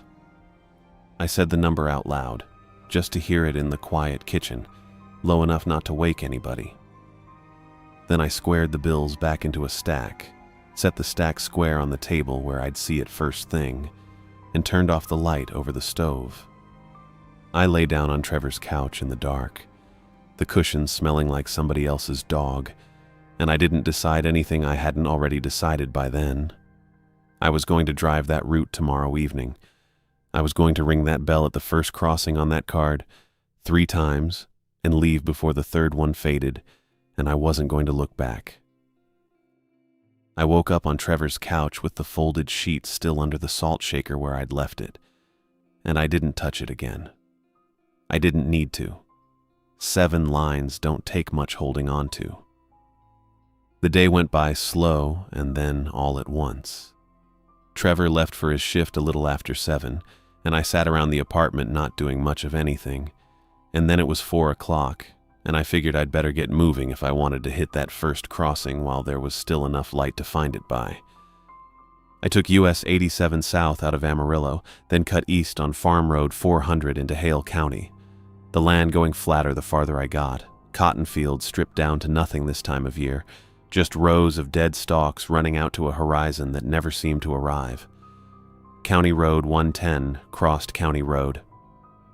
22 miles outside Plainview, right where the laminated card said it would be, a dirt road splitting a dead field in 2 directions that both looked the same. I got there at dusk. The sky still held a strip of pale orange low in the west, but overhead it was already going dark fast, the way it does out here when there's nothing tall enough to hold the light up. I parked on the gravel shoulder and killed the engine and just sat there a minute, listening. Nothing. No trucks on the farm road behind me, no dogs, no wind moving through what was left of the cotton. Just quiet enough that I could hear myself breathing. I got out. The gravel was loud under my boots, and I stood there a second feeling stupid for how loud I felt. The bell was heavier than it looked. I picked it up by the wooden handle, worn smooth in a groove where somebody's hand had held it 1,000 times before mine, and I rang it once. It went out across that field wrong. A bell that size should sound thin, should fade inside a few seconds the way sound does when there's nothing to bounce it back at you. This one didn't fade. It carried flat and clean all the way out to where the field met the dark, like the tone wasn't losing anything crossing that ground. I rang it a second time. Same thing. Same flat carry, same clean tone with no decay in it, out past where I could see anything at all. That was when something moved on the dirt road heading north. I couldn't tell you how far off it was. Distance doesn't mean much once the light's gone and there's nothing to measure it against. No fence post, no tree, nothing. But there was a shape out there, low and wide, and it was raising a little pale cloud of dust off the road as it came, and it was coming toward the crossing. I rang the bell a third time. I didn't watch to see what the shape did after that. I dropped back into the van in one motion, pulled the door shut, and had the key turned before I'd even settled into the seat right. I drove south on County Road 110 without looking in the mirror, both hands on the wheel. I kept it right at the speed limit the whole way, not a mile over. 40 minutes, maybe. I couldn't tell you exactly. I drove until the farm road put me back on US 87, and I stayed on 87 north a while, and then I pulled onto the shoulder and put it in park and just sat there with the engine still running. My hands were still on the wheel. I hadn't told them to let go. The bell sat on the floorboard of the passenger side, where I'd dropped it without thinking, brass catching what little dashboard light there was. The panhandle went flat and dark in every direction. No other cars on the road, no lights anywhere I could see, just the shoulder and the hum of the engine and me sitting there, with my hands still gripping 10 and 2. I didn't look in the mirror. I woke up on Trevor's couch with the smell of somebody else's dog still in the cushions and my hands aching a little, like I'd slept with them closed into fists. I lay there a minute before I got up. The apartment was quiet. Trevor's door was shut down the hall, and outside the window the sky was just turning gray with early light. I went out to the van in my socks. Locked, same as I'd left it. I checked the handle first, and it didn't give. I got my key out and let myself in, and there was a plain white envelope sitting on the passenger seat, same spot as the bell had been the first night. I didn't open it right away. I just looked at it a second, sitting there so ordinary in the morning light, like it hadn't come out of a locked vehicle nobody had touched. Then I opened it. 1450s. The rubber band was worn loose, and a couple of bills slipped free when I fanned them. $700. I sat there in the driver's seat with the door still open and counted it twice. Trevor had been asleep when I got in the night before. I remembered that much clear enough. The hall dark, his door shut, the apartment holding still around me while I sat at the kitchen table not sleeping. Nobody had come through that door after me. Nobody could have gotten to the van either. Not locked like that. Not without a key. I didn't tell him. I got dressed, went back out, and put the new envelope in the glove compartment on top of the first one. $1,400 folded together now. I shut the little door on it and drove to a diner on 6th Street. I hadn't eaten anything since the gas station food 2 days back, and my stomach had started saying something about it. I ordered eggs and coffee and sat in a booth by the window and didn't think about the shape on the dirt road for most of the meal. Then I did. I tried to put a word to it, the way you'd try to remember a dream that's already going thin on you, low, wide. It had been raising a low cloud of dust off the road, pale in what light there was, and it had been moving toward the crossing at a steady pace, not fast, not slow. That was all I had. I turned it over a few more times with my fork in my hand, and it didn't get any clearer. I ate the eggs. They were fine. I don't remember tasting much of anything. I paid at the register, $8 and change, and drove back to Trevor's with the window cracked so the cold air would keep me from drifting on the road, though I wasn't tired exactly. Just somewhere else in my head. I parked in the lot outside his building and sat there with the engine off. I took the laminated card out of my jacket pocket. It had gone a little warm from being against my chest all morning. 6 red circles on it, marked plain, county road numbers and mileage figures printed small beside each one. I'd already been to the first. County Road 110 and County Road A, out past Plainview. And I wasn't going back there again unless the route brought me back around to it. The second circle sat a little south and east of that, in Floyd County, down toward the Crosby County line. County Road 297 crossing Farm Road 41, a half-mile outside a little place called Estacado that I'd never had reason to drive through before any of this started. I looked at that circle a long while. 2 days, I figured. That's what I had before I needed to run it. I thought about the flat carry of that bell out across the dead cotton, how the sound hadn't faded the way sound's supposed to fade. I thought about the shape on the road, and how I hadn't looked back after the third ring, how the rule had told me not to, and I hadn't needed much convincing. $1,400 sat in the glove compartment 3 feet from my hand. I sat there in the parked van outside Trevor's building with the card still in my hand, looking at that second red circle, and I already knew I was going to go. Roper's sat on the edge of Floydada with a gravel lot half empty and a sign out front missing its R, so it read OPs from the highway. I pulled in with maybe 40 minutes of light left and figured that was enough. I wasn't in a hurry to get to the crossing. I just didn't want to be driving up on it blind. Headlights the only thing telling me where the road ended and the field began. Inside, it smelled like grease and coffee that had been on the burner too long. I took a stool at the counter and ordered eggs, and the waitress didn't write it down, just called it back through the window like she'd heard it 1,000 times before. I was maybe 2 bites in when an old man sat down on the stool next to me. He didn't ask if it was taken. He just sat, like the stool had been waiting on him specifically. "Coffee," he told the waitress, and then to me like we'd already been talking a while. "Cold enough to make you feel it in your knees today." I said something back. I don't remember what. It didn't much matter to him either way. "Name's Martin," he said, though I hadn't asked. "My grandson's got a place out past here, toward Estacado. Good cotton ground. 3 generations on it now, if you count him." I nodded and ate. "Stephen," he said.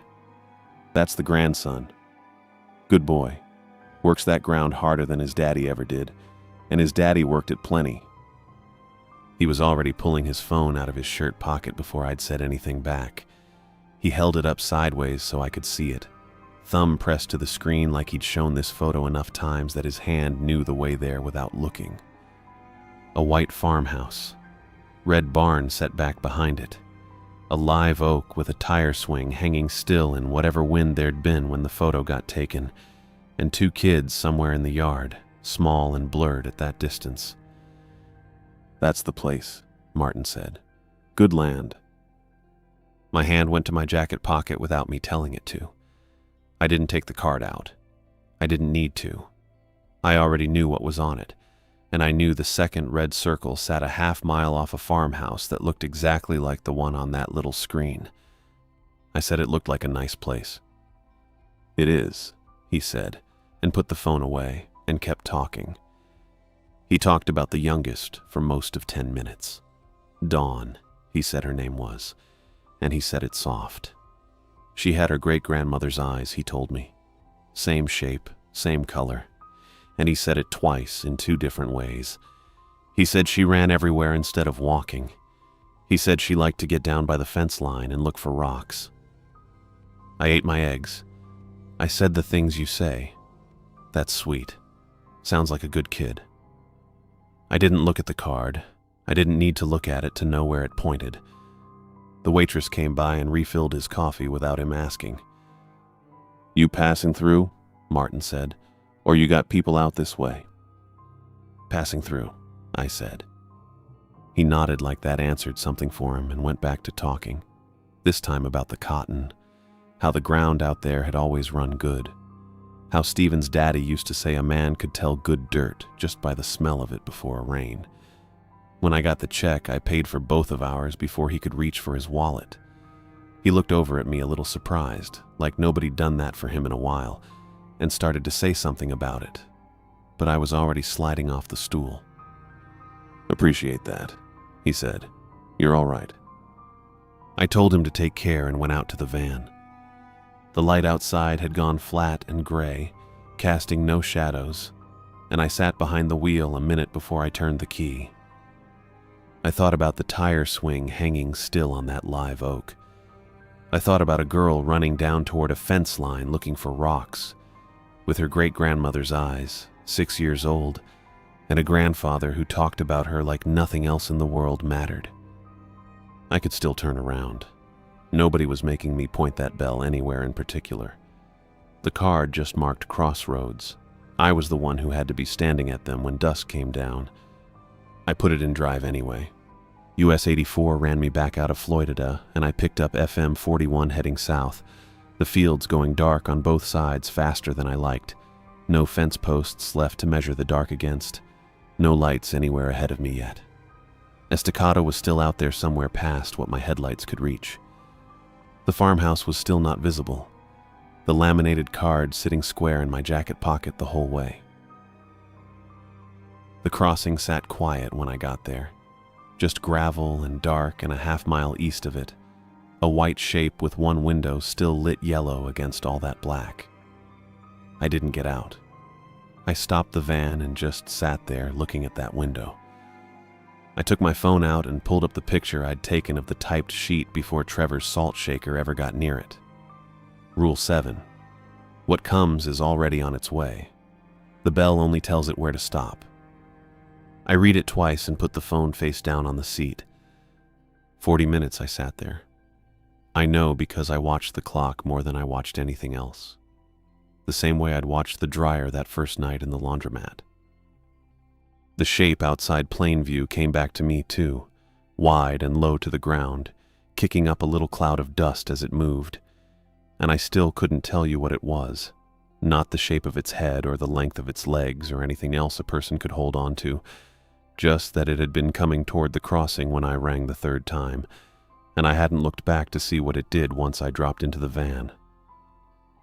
I thought about the girl running down to the fence line looking for rocks. Her great-grandmother's eyes, Martin had said twice. I picked up the bell and got out of the van.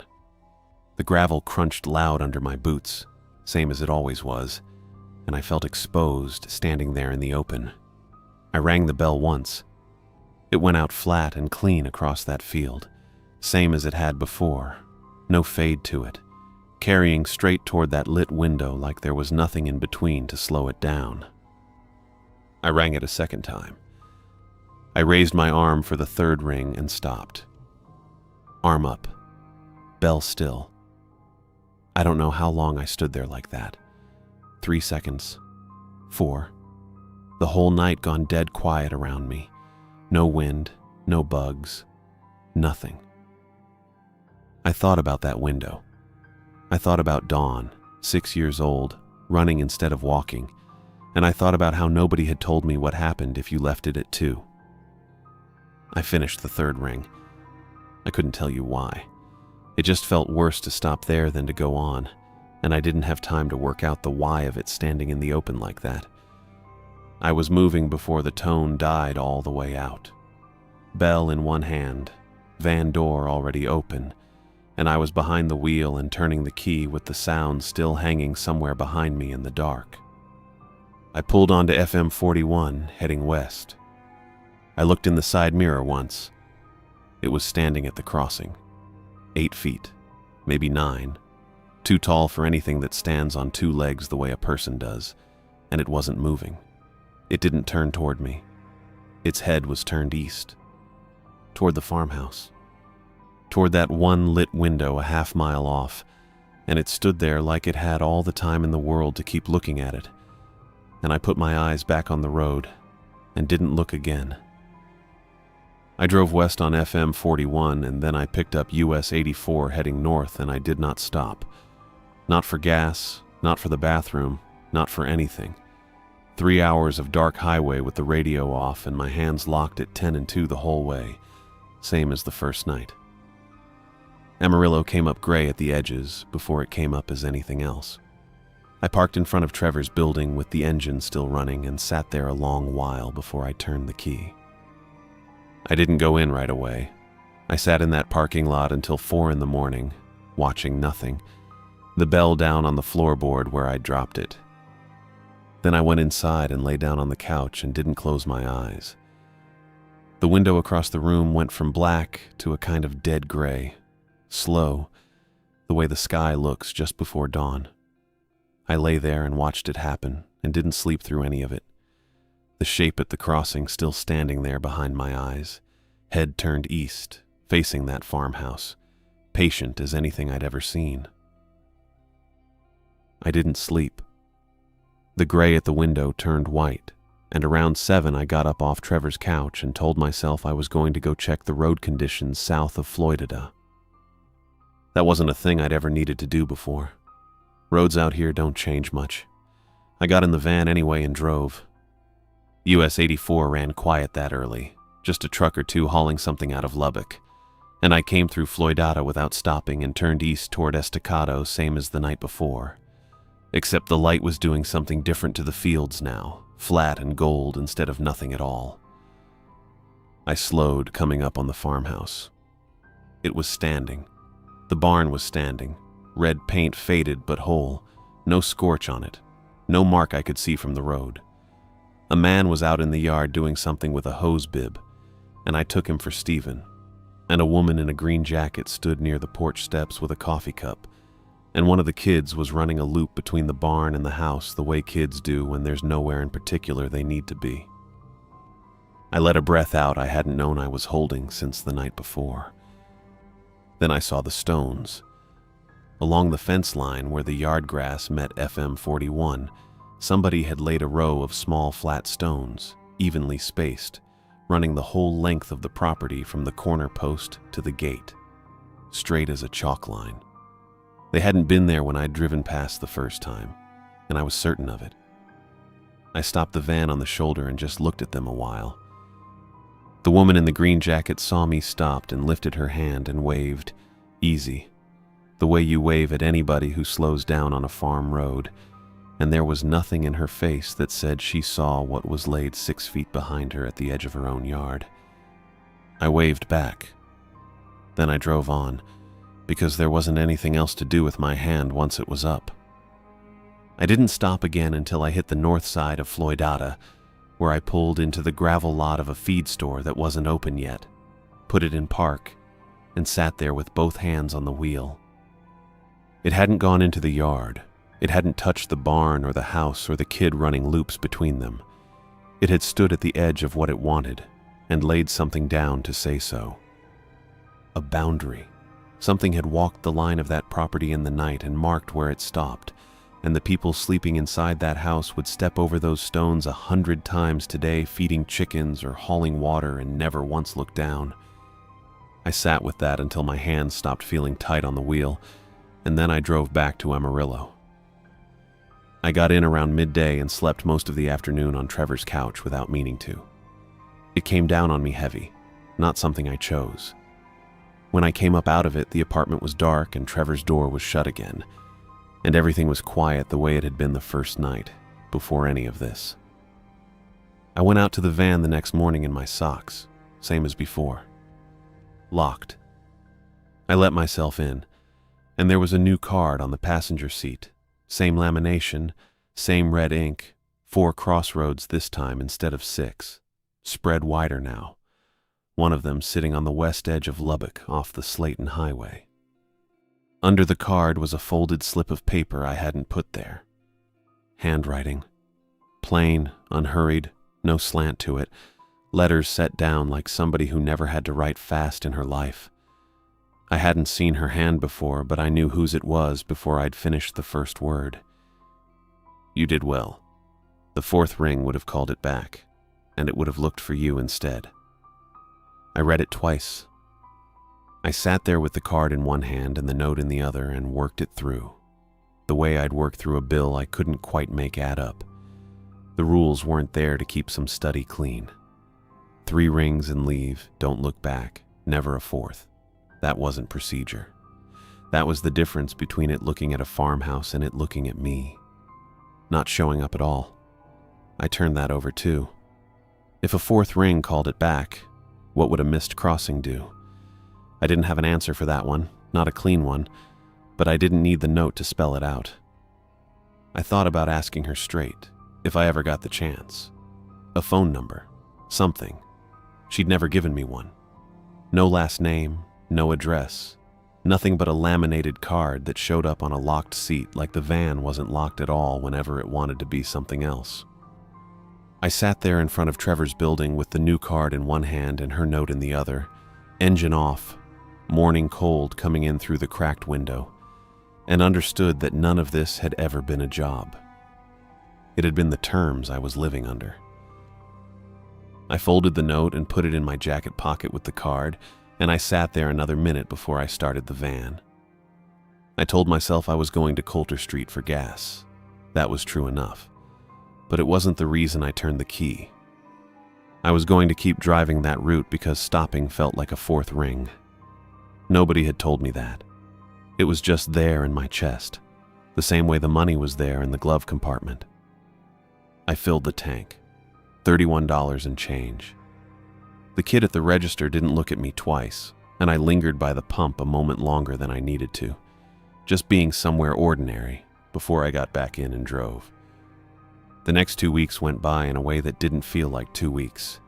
County Road 5 crossing FM 179 outside Idalou, then 2 weeks later, FM 2458 crossing County Road 270 outside Lorenzo, and both times, I did it clean. 3 rings, moving before the third one finished dying out.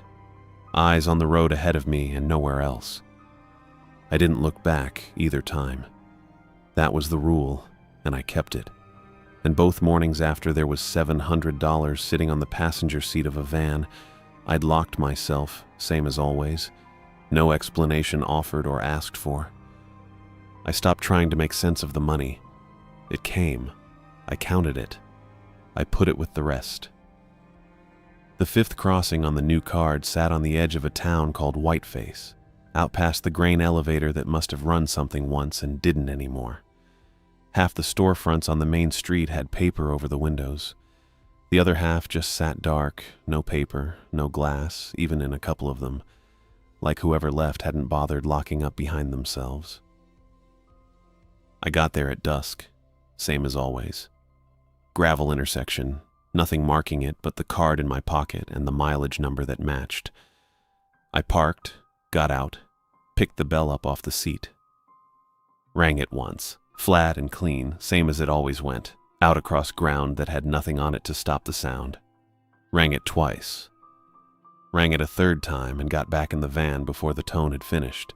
Same motion I'd made 4 times now, door shut, key turned, foot on the gas before I'd even settled square in the seat. I looked in the mirror. I don't know why. 4 crossings I hadn't. This one I did, and it was already too late to take it back once my eyes were there. It was closer than it had been outside Estacado. Close enough that I could see there wasn't a face on it. Just a flat place where a face should have sat, smooth, nothing on it, turned square at me like it had been waiting for me to look. It was holding something, small, catching what was left of the light in the west, and I knew what it was. A bell, brass, a wooden handle turned the same shape as mine, worn the same way, like somebody's hand had been on it just as long.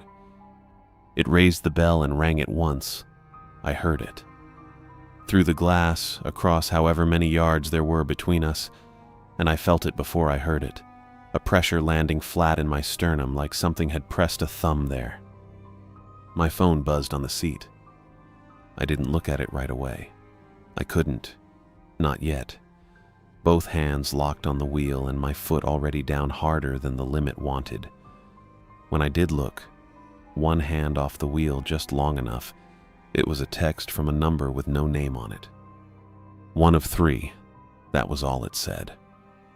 I turned the phone face down on the seat and kept my eyes on US 385 running east out of Whiteface, 10 over the limit and not slowing down for it, and I didn't look in the mirror again. The pressure stayed in my chest the whole way, sitting there like the bell was still ringing somewhere behind my ribs, and the dark came down flat and even on both sides of the road. The Flying J sat lit up bright at the edge of Lubbock, off the East Slayton Highway where it met the loop, a big square building glowing white against everything dark around it. I pulled in and parked crooked and didn't care. I needed people. Not a farmhouse window a half-mile off, not a shape at a crossroads with a bell in its hand. Actual people, sitting around under fluorescent light, buying jerky and coffee and not thinking about any of it. Inside, the counter ran the length of one wall and most of the stools were taken. Truckers mostly, a couple of families still up too late, a girl behind the register scanning something through with a beep that sounded almost normal. I sat down and ordered coffee and didn't say anything else, and when it came, I wrapped both hands around the mug and just held it. My phone still lay screen down on the seat of the van. I hadn't touched it since Whiteface. 1 of 3, it had said, and I wasn't ready to look at that again yet. A few minutes in, I noticed the man 2 stools down. Broad through the shoulders, 50s maybe, a canvas jacket worn soft at the elbows. He drank his coffee slow, both hands around it the same way I was holding mine, and sticking up out of his shirt pocket, just the corner of it catching the light, was a laminated card. Same lamination, same red ink, I looked at it longer than I should have. He caught me looking. "How long you been doing it?" I said.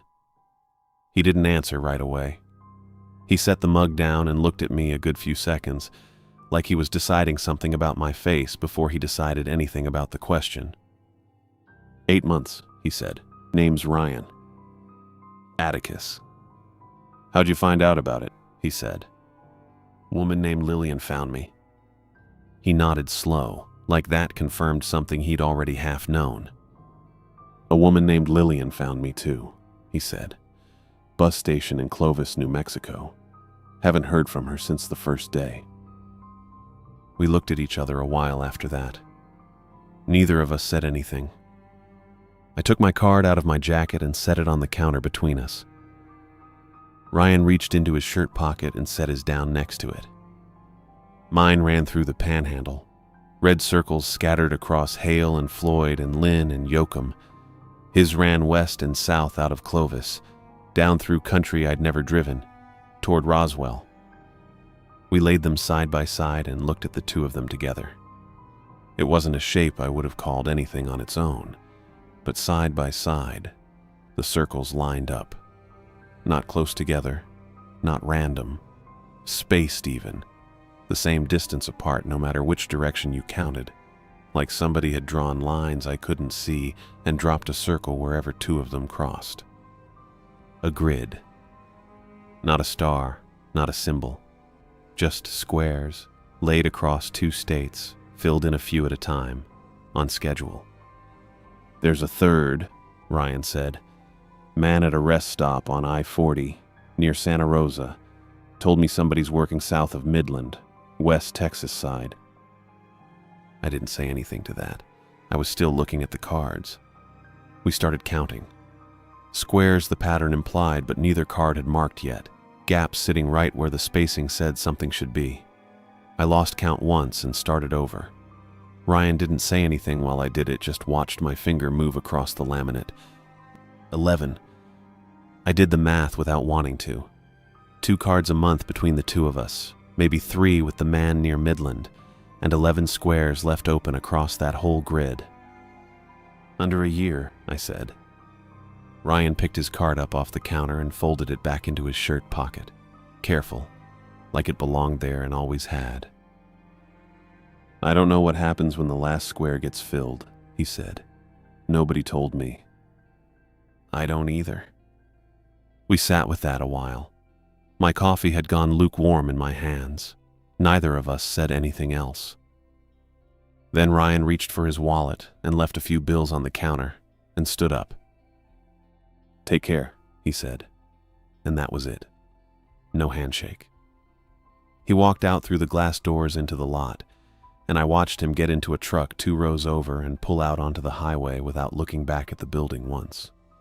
I sat there alone with my card still flat on the counter, the space where his had been just empty laminate top now, nothing on it but coffee rings. 11 squares, spread out across the high plains of 2 states, waiting on somebody to drive out to them and stand at dusk and ring a bell 3 times. My phone sat face down on the counter next to my coffee, screen dark. I turned the phone back over. 1 of 3. Sent 47 minutes ago, according to the little gray line under it. I read it again like it might say something different the second time. It didn't. Same 3 words, same period at the end, same nothing else after it. At Whiteface, it had rung its bell once. That was 1. 2 more coming, and I didn't know when, and I didn't know where. I thought about Lillian's note, folded flat in my jacket pocket next to the card. The note said a 4th ring would call it back, and then it would come looking for you instead. So the rules cut both ways. If a 4th ring pulled something back toward whoever rang it, then maybe 3 rings finished what the bell started, the same way 3 rings might close out a crossing. Completed it. I didn't know what completed meant on that side of it. I didn't want to. There wasn't anybody to ask. No number for Lillian, no address. Nothing but a woman who showed up once in a laundromat and never again, and a locked van that let itself get opened whenever she felt like it. The 6th crossing sat on the new card, unmarked, waiting on me same as it had for 2 weeks. I thought about not going. I turned that over slow, the coffee gone cold in front of me. Not showing up wasn't in the rules, but the closest thing I had to compare it to was still a 4th ring, an action left half done. I didn't know if that was better than ringing it. I didn't know if it was worse. I put the card back in my jacket. I paid for the coffee with a few bills more than it was worth and didn't stick around for change. The van sat crooked where I'd parked it, the Flying J's lights washing white across the hood. I got in. The bell was on the passenger seat, same as always, brass catching the lot lights through the windshield. I looked at it a while before I did anything else. Then I started the engine. US 87 ran north out of Lubbock empty this late, just the yellow line unspooling in the headlights and dark on both sides of it. No fences I could see, no lights except every once in a while a porch bulb burning way off from the road. I kept it at the limit. I didn't know why that mattered anymore, but it did. The bell rode beside me the whole way, not sliding, not moving, just sitting there in the shape it always sat in.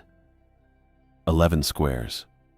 Ryan's cousin near Midland working his corner of it, me working mine, him working his, and something out there with its own bell working through its own count, same as we were working through ours. The 6th crossing stayed unmarked. I kept driving anyway. Amarillo was still 3 hours off, and I didn't have a plan past getting there. Trevor's building came up dark on the north side, one porch light burning over the entrance and nothing else. I pulled up in front of it and shifted into park, letting the engine idle the way I had that first night, sitting there before I let myself move. 2 hours since Lubbock. My hands still had the wheel shape pressed into them. I looked over at the passenger seat. The bell was gone. I sat with that a second. I looked at the floorboard. I looked under the seat, leaning across, one hand braced on the dash. Nothing. Just the seat itself, and on it, sitting square in the middle like it had been set there on purpose, a stone. Small, flat, about the size of my palm. I didn't touch it right away. The van doors had been locked the whole drive, same as every night this had happened. Nobody could have gotten in. Nobody could have gotten out with a brass bell and left a rock behind instead. Not on a highway doing 65 with me sitting 3 feet from the seat the whole time. I picked it up. It was cold. October cold outside, cold enough for my breath to show, but that wasn't the kind of cold this was. This came up through my palm and sat there, and it didn't warm any the longer I held it. I turned it over. Smooth on both faces. No markings, no color to it beyond plain gray stone, the kind you'd find in any dry creek bed in this part of the state and never look at twice. I'd seen this exact stone before. A whole row of them, laid straight as a chalk line along a fence where a farmhouse yard met FM 41, a boundary nobody inside that house had ever once looked down to notice. I knew what it was before I finished turning it over the second time. It had marked the edge of what it wouldn't cross at the farmhouse. Now it had marked this. The bell was gone because I didn't need it anymore. It wasn't mine to carry between crossings. It had only ever been the thing that told something where to stop, and something had decided it already knew. I set the stone back down on the seat, careful, the way you'd set something down that might tip if you didn't mean it. I turned the key. The engine went quiet and the parking lot came up around me, dark, the porch light the only thing burning. My phone was still on the seat where I'd left it face down since Whiteface. I turned it over. 1 of 3. Same 3 words. No second message under it. I didn't know when the next one would come, or what the third ring finished once it was rung, and I didn't know it standing there any better than I'd known it 2 hours back on the highway. The card was still in my jacket pocket, folded soft at the crease now. The 6th crossing was still blank on the card, the same as it had been since Lubbock, and would become morning. 11 squares left open across 2 states, something out there working its own corner of that grid the way I was working mine. and it knew exactly where I stopped for the night, close enough to leave something on the seat of a locked van to prove it. I got out. I locked the door behind me, out of habit more than anything, the key turning over a lock that had never once kept anything out that wanted in. I didn't look back at the van. I didn't look down the street either direction, not toward the highway, not toward the dark end of the block where the streetlights gave out. I went up the walk and through the door into the stairwell, the porch light falling away behind me, and I climbed the stairs to Trevor's floor without stopping, my hand cold in a way the building's warmth didn't touch. Behind me, out past the lot, the van sat where I'd left it, locked, dark, a flat gray stone resting on the passenger seat where a bell used to be.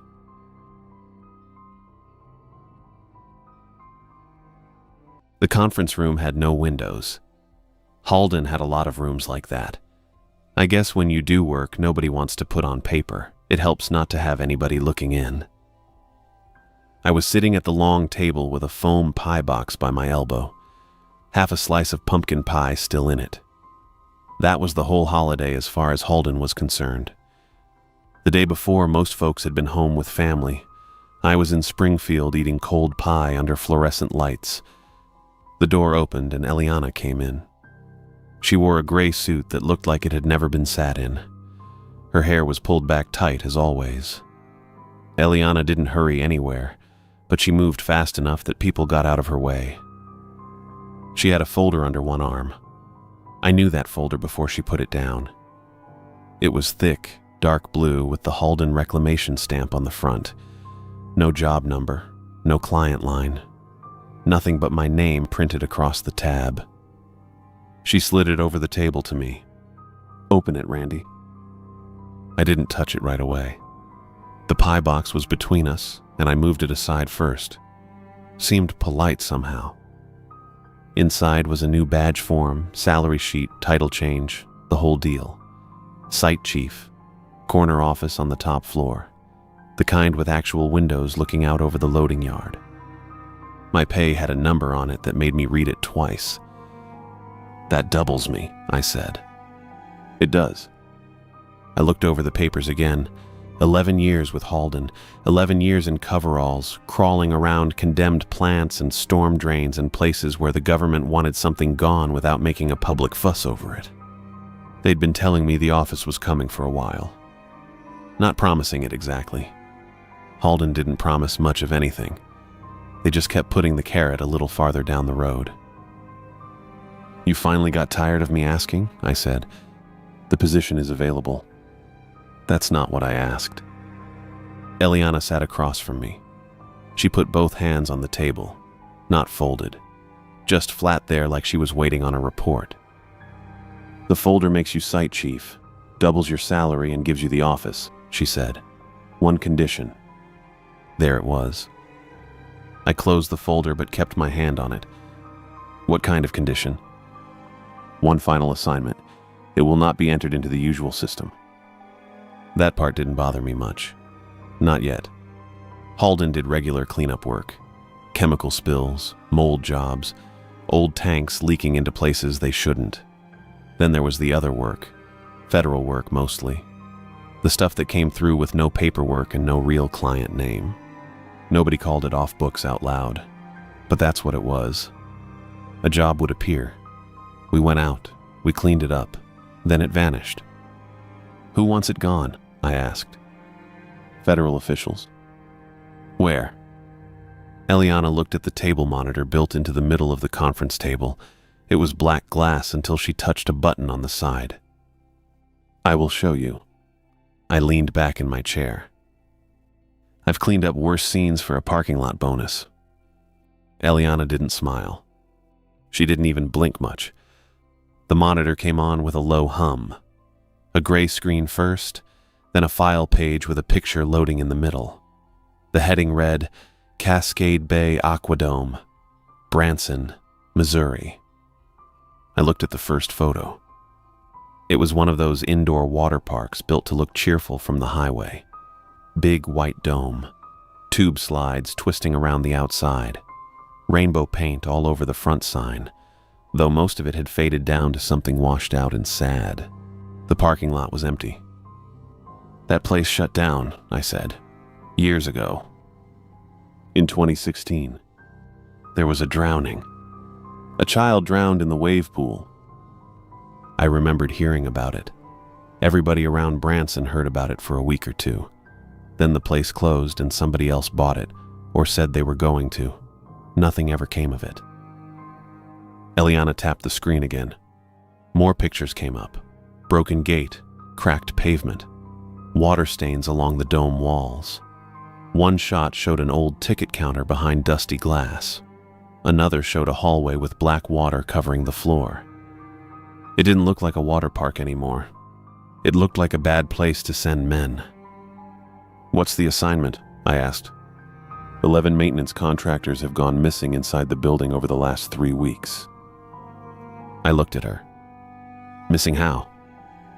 "They entered to inspect a reported plumbing failure. None returned." 11? 11.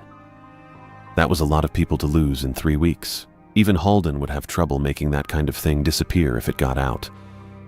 The next picture was an aerial shot. The dome sat by itself beyond a strip of road and dead fields. Nothing close around it but weeds and empty ground. "County hasn't been in there?" I asked. "The Taney County Sheriff's Office was notified of asbestos contamination." "There's asbestos?" "No." I nodded. That was more like it. A false notice on a gate would keep most deputies clear of the place. Nobody wants to breathe poison for a job that doesn't pay enough to cover dry cleaning. "And the federal people want it erased," I said. "They want the incident contained." "Same thing." "They have not asked for an investigation." Of course they hadn't. I looked down at the folder again. Site chief, new salary, office. All mine if I took one more ugly job and kept my mouth shut after. The job had to be bad. Eliana didn't hand out money like that because somebody had a clogged drain in Branson. "You got a team lined up?" I asked. 4 technicians. "Equipment?" "It will be provided." "What are we cleaning?" Eliana was quiet for a second.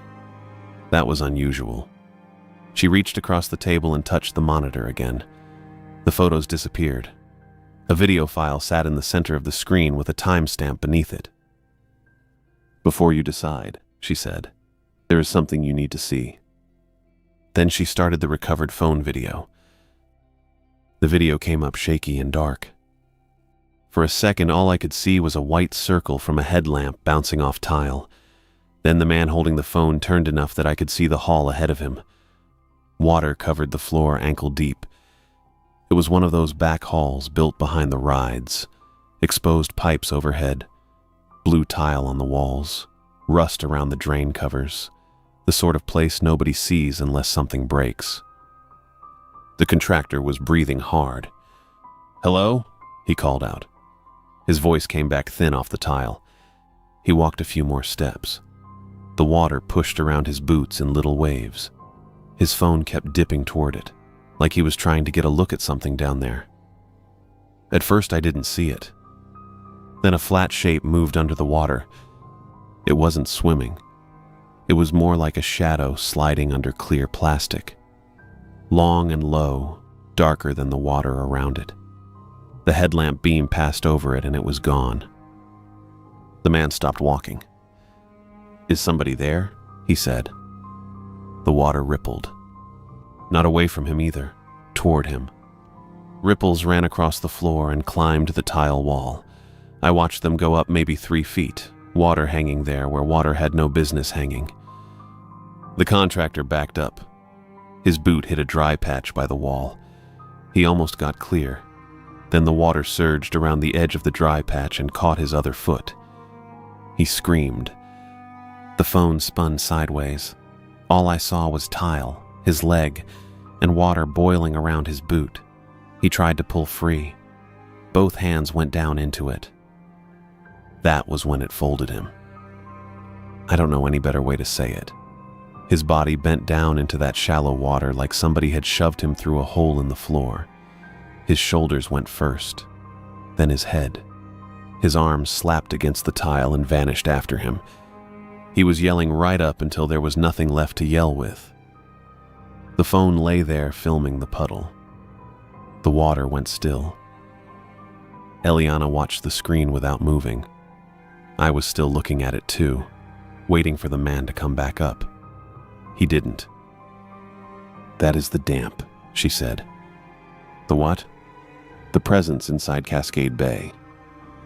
I looked over at her. "You knew it was there." "We knew something was there." "That's a hell of a difference." Eliana touched the edge of the monitor but didn't turn it off yet. The last image on the screen was water and tile. Nothing moving. Nothing at all. "It lives in standing water," she said. "Nobody touches standing water, Randy. That is the rule." I kept watching the puddle. "It can't come out. It cannot cross dry ground." That sounded simple enough. Too simple. Most things that kill people don't come with one clean rule you can write on a clipboard. The video skipped ahead. The picture jumped. The phone had been moved, maybe by another contractor. It was pointing down a dry stretch of tile now. No water, no feet. Just a service hall lit gray by some emergency light farther down. Then I saw the print. One wet boot print sat in the middle of that dry floor. It was pointed toward the camera. There wasn't another print behind it. Nothing leading up to it.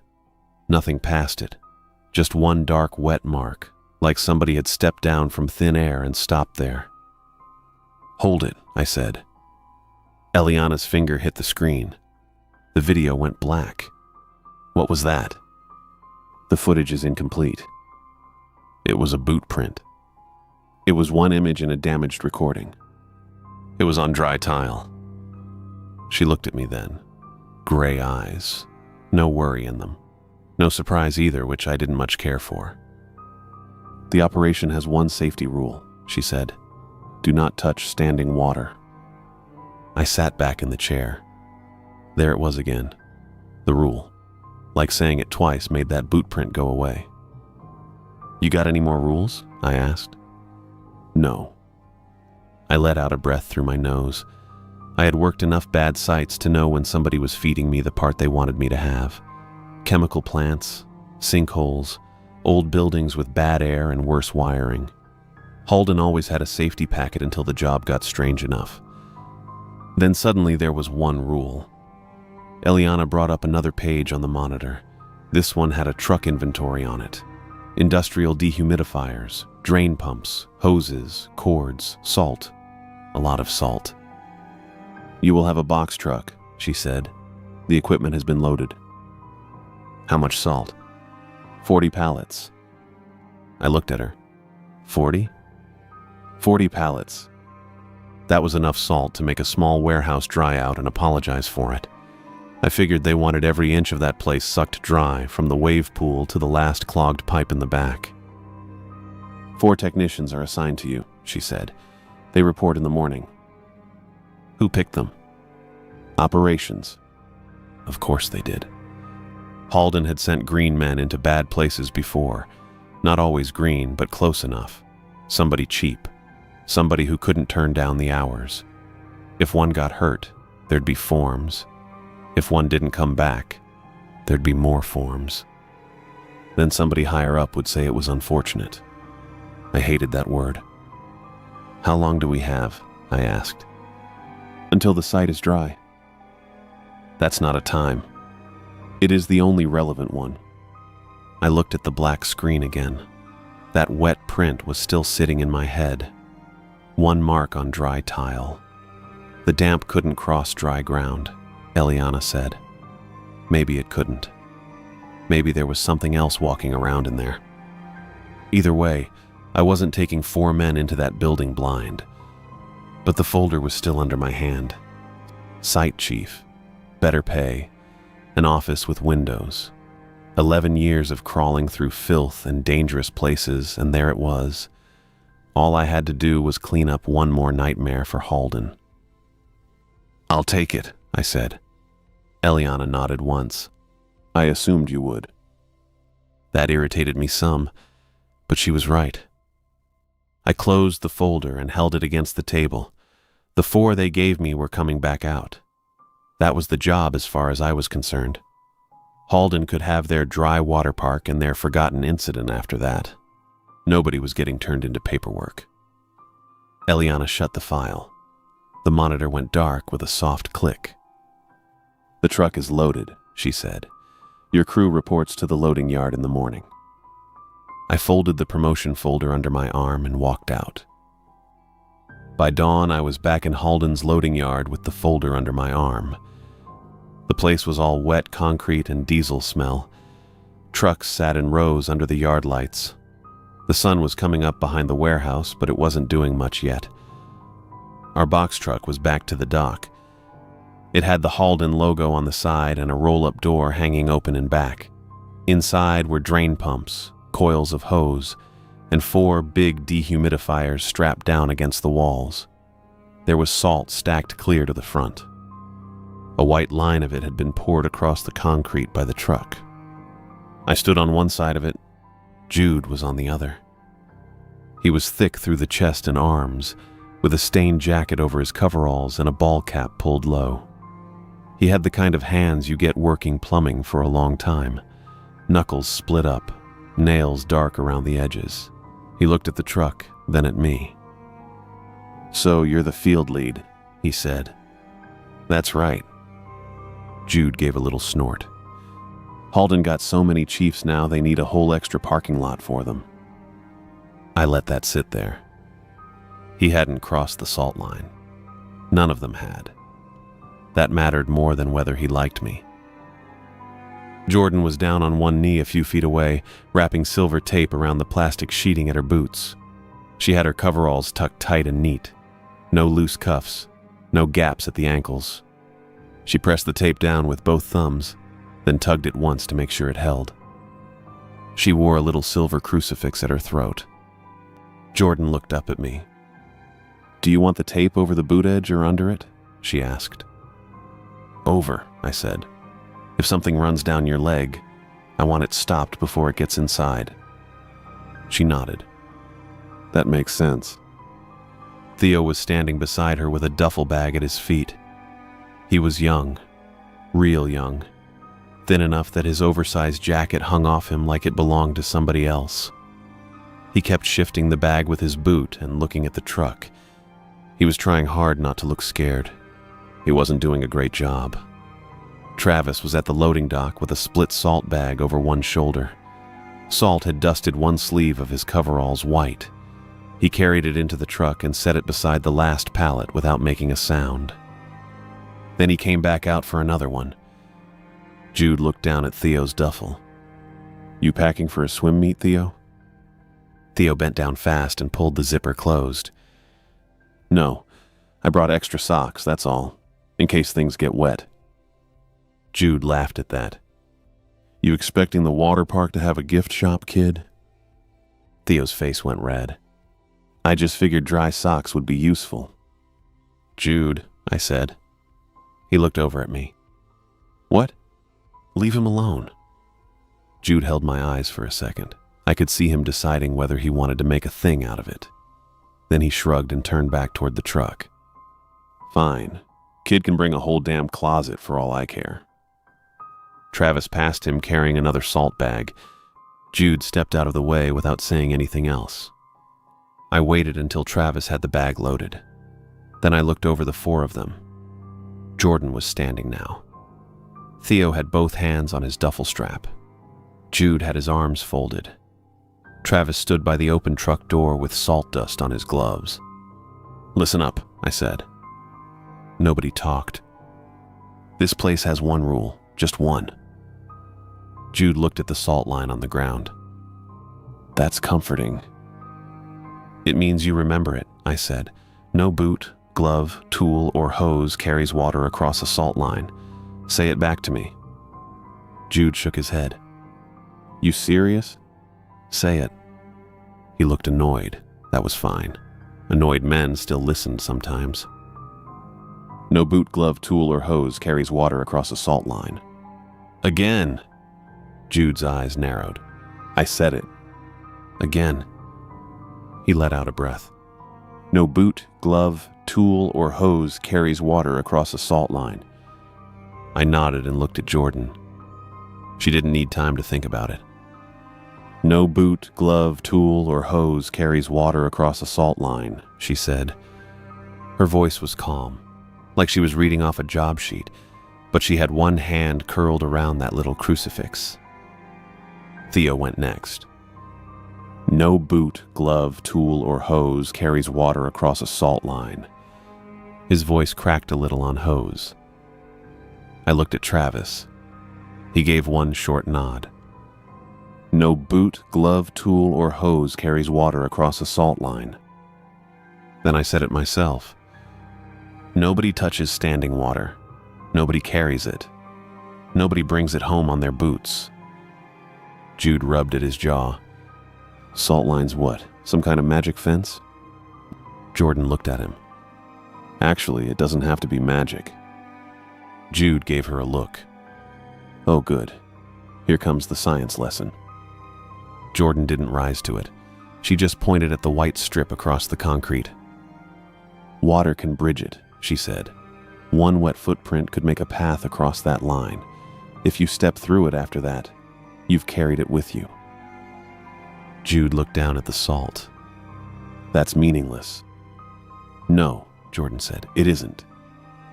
She said it quiet. That made it land harder. The salt gives us a dry boundary. If the boundary gets wet, it isn't a boundary anymore. So we keep our boots dry. We keep the hoses dry. We don't drag anything through water and then over salt. Theo stared at the line like he hadn't really seen it until then.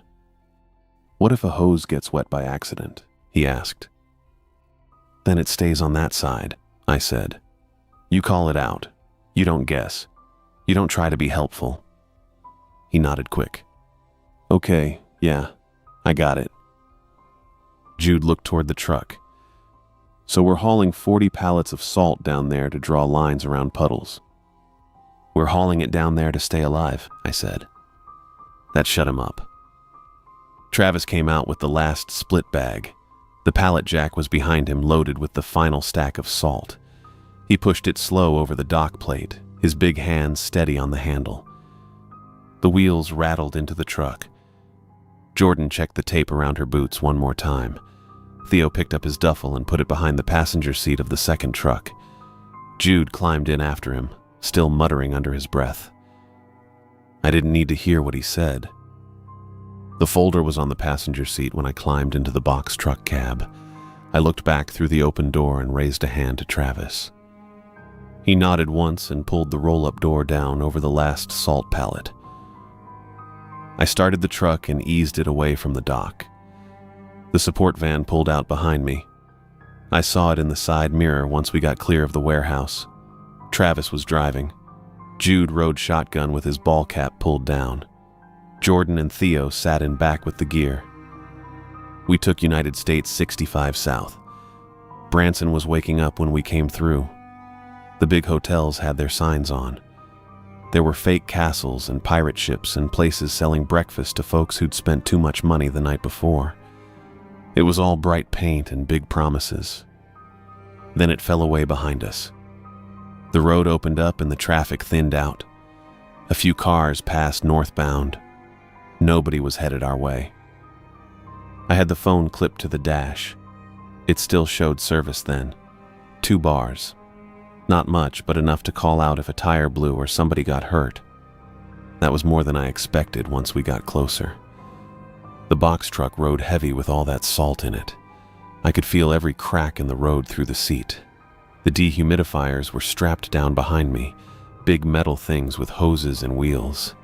They'd pull the wet out of the air. That was the idea anyway. I checked the mirror again. The van stayed right behind me. Jordan's voice came over the radio. Randy, I need a minute. I picked up the handset. What is it? The tape around my right boot is peeling up. Pull over.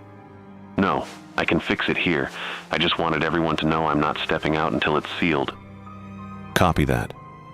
I watched the van drift a little inside its lane. Jordan had probably got 1 foot up on the seat, working at the plastic around her boot. The tape they used was silver and sticky enough to pull hair off your arm, but it didn't like damp surfaces. Nothing did. A minute went by. Then Jordan came back on. It's sealed again. Good. Her voice stayed on the radio. One wet footprint can bridge a salt line. Check your boots every time you cross one. Jude answered before I could. You think we're gonna forget? We're hauling half the ocean's worth of salt. Jordan didn't rise to it. I think people get tired. That's when they miss things. Theo came on next. I checked mine before we left. Both boots. The plastic too. Good, I said. Keep doing it. Jude made a sound over the radio, not quite a laugh. You got us checking our socks next? I looked out at the fields. They had been cornfields once. I could see the rows still, long brown lines running away from the road. But nothing was growing. The stalks were dead and flattened down, pale as old straw.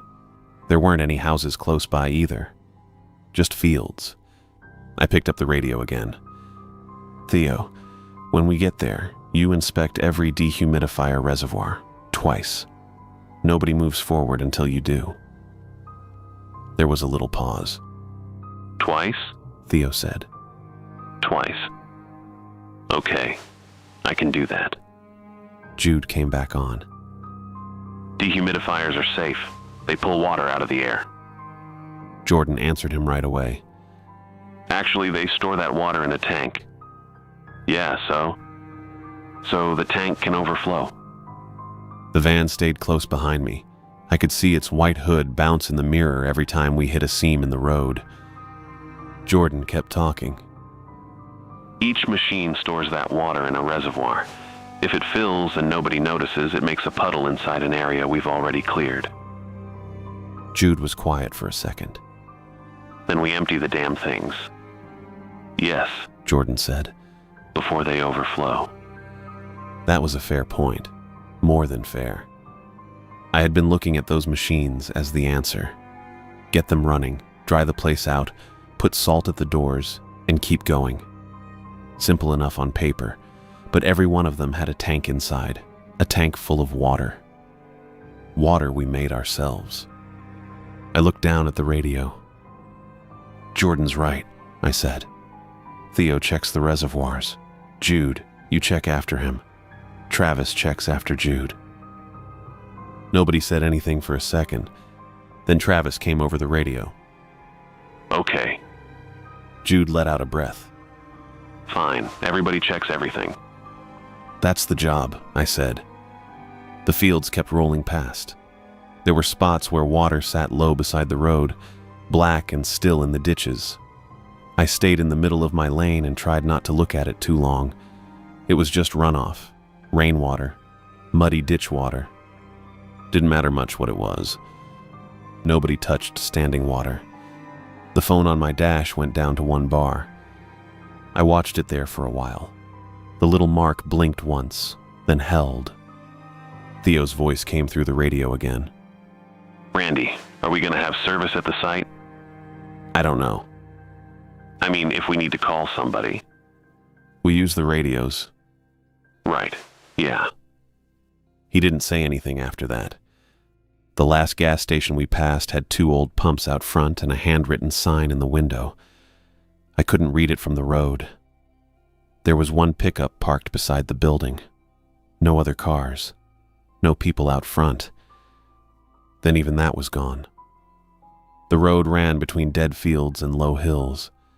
The sky had turned the color of dirty dishwater. I couldn't see a town anywhere. My phone lost its last bar. The screen sat there blank except for the time. I tapped it once with my thumb. Nothing changed. No service. I put my hand back on the wheel. If somebody got hurt now, nobody was coming quick. Maybe nobody was coming at all. We had the radios, the trucks, the pumps, and 40 pallets of salt. That was what Halden had sent us out with. I checked the mirror. The support van was still there. Then I saw color ahead of us. At first, I thought it was another billboard.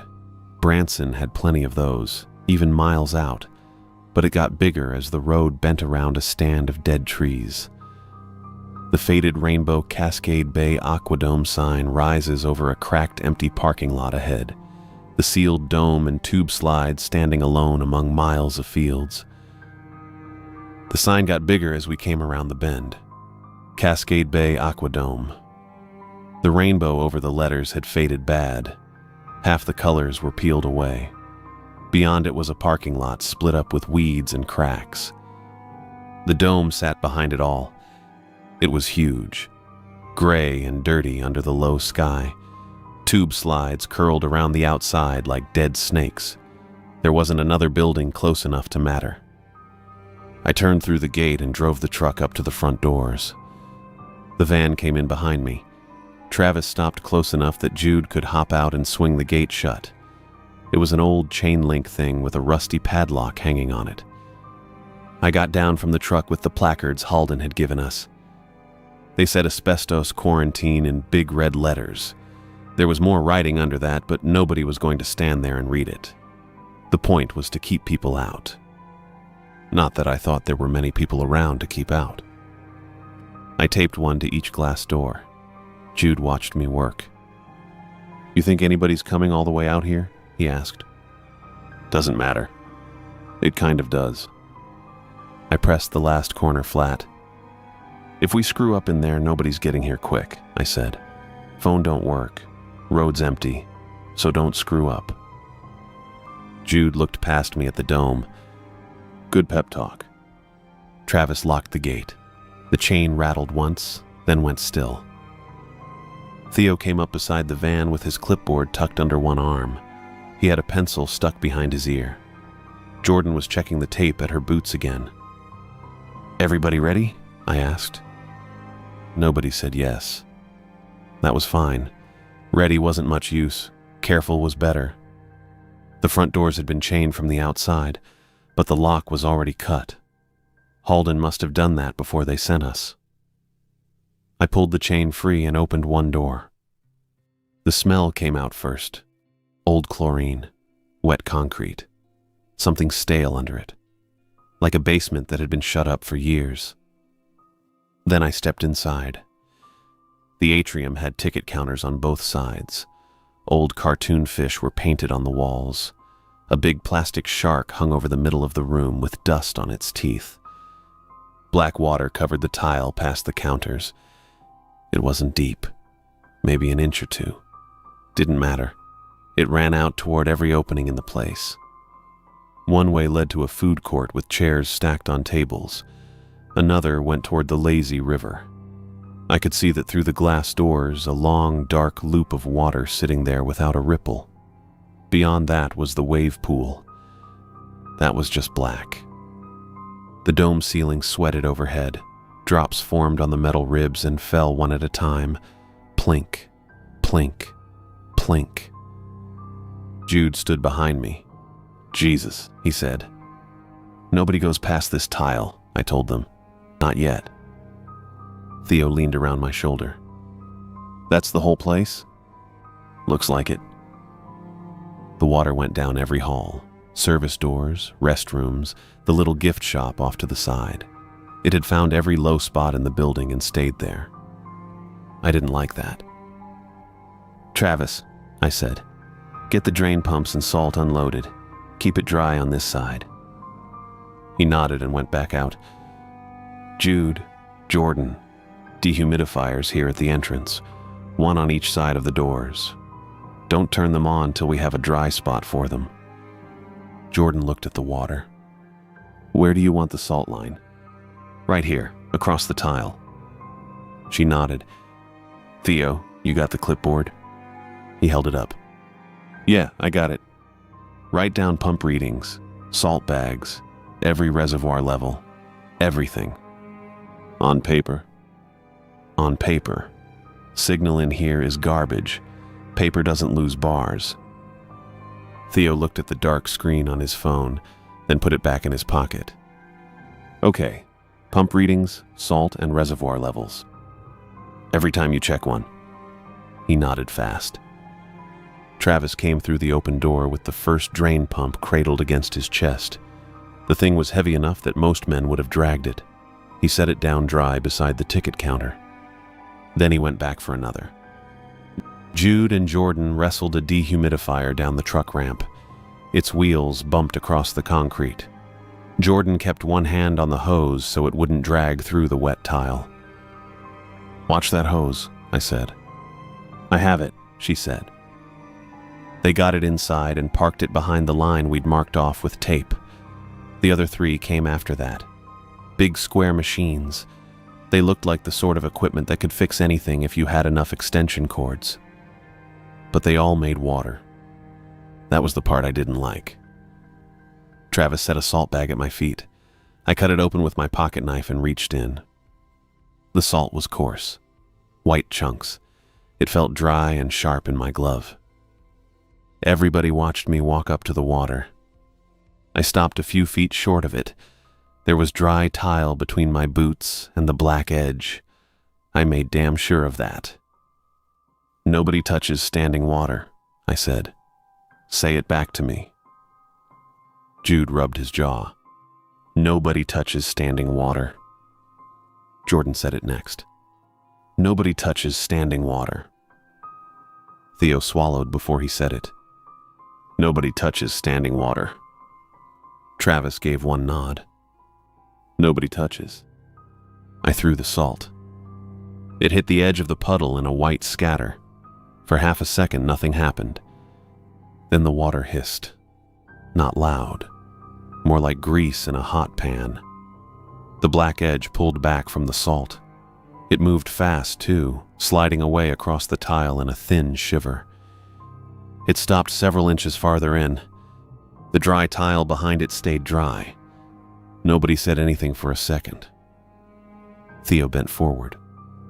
"It moved," he said. "Yeah," I said. Jude looked at the salt on the floor. "That's not normal." "No shit." Jordan touched her crucifix. "It won't cross it," she said. "It didn't," I told her. "That doesn't mean we get careless." I pointed at the first wet stretch by the ticket gates. "Pump that section. We dry it out, salt every door and seam, then we move forward. That's how this goes." Travis lowered the first pump hose toward the water. He stopped before it touched and looked at me. I poured a thick salt line across the tile where the hose would cross back over. "Now," I said. The pump started with a hard cough and a rattle. Water ran up the hose and out through the open door into a drain trench by the parking lot.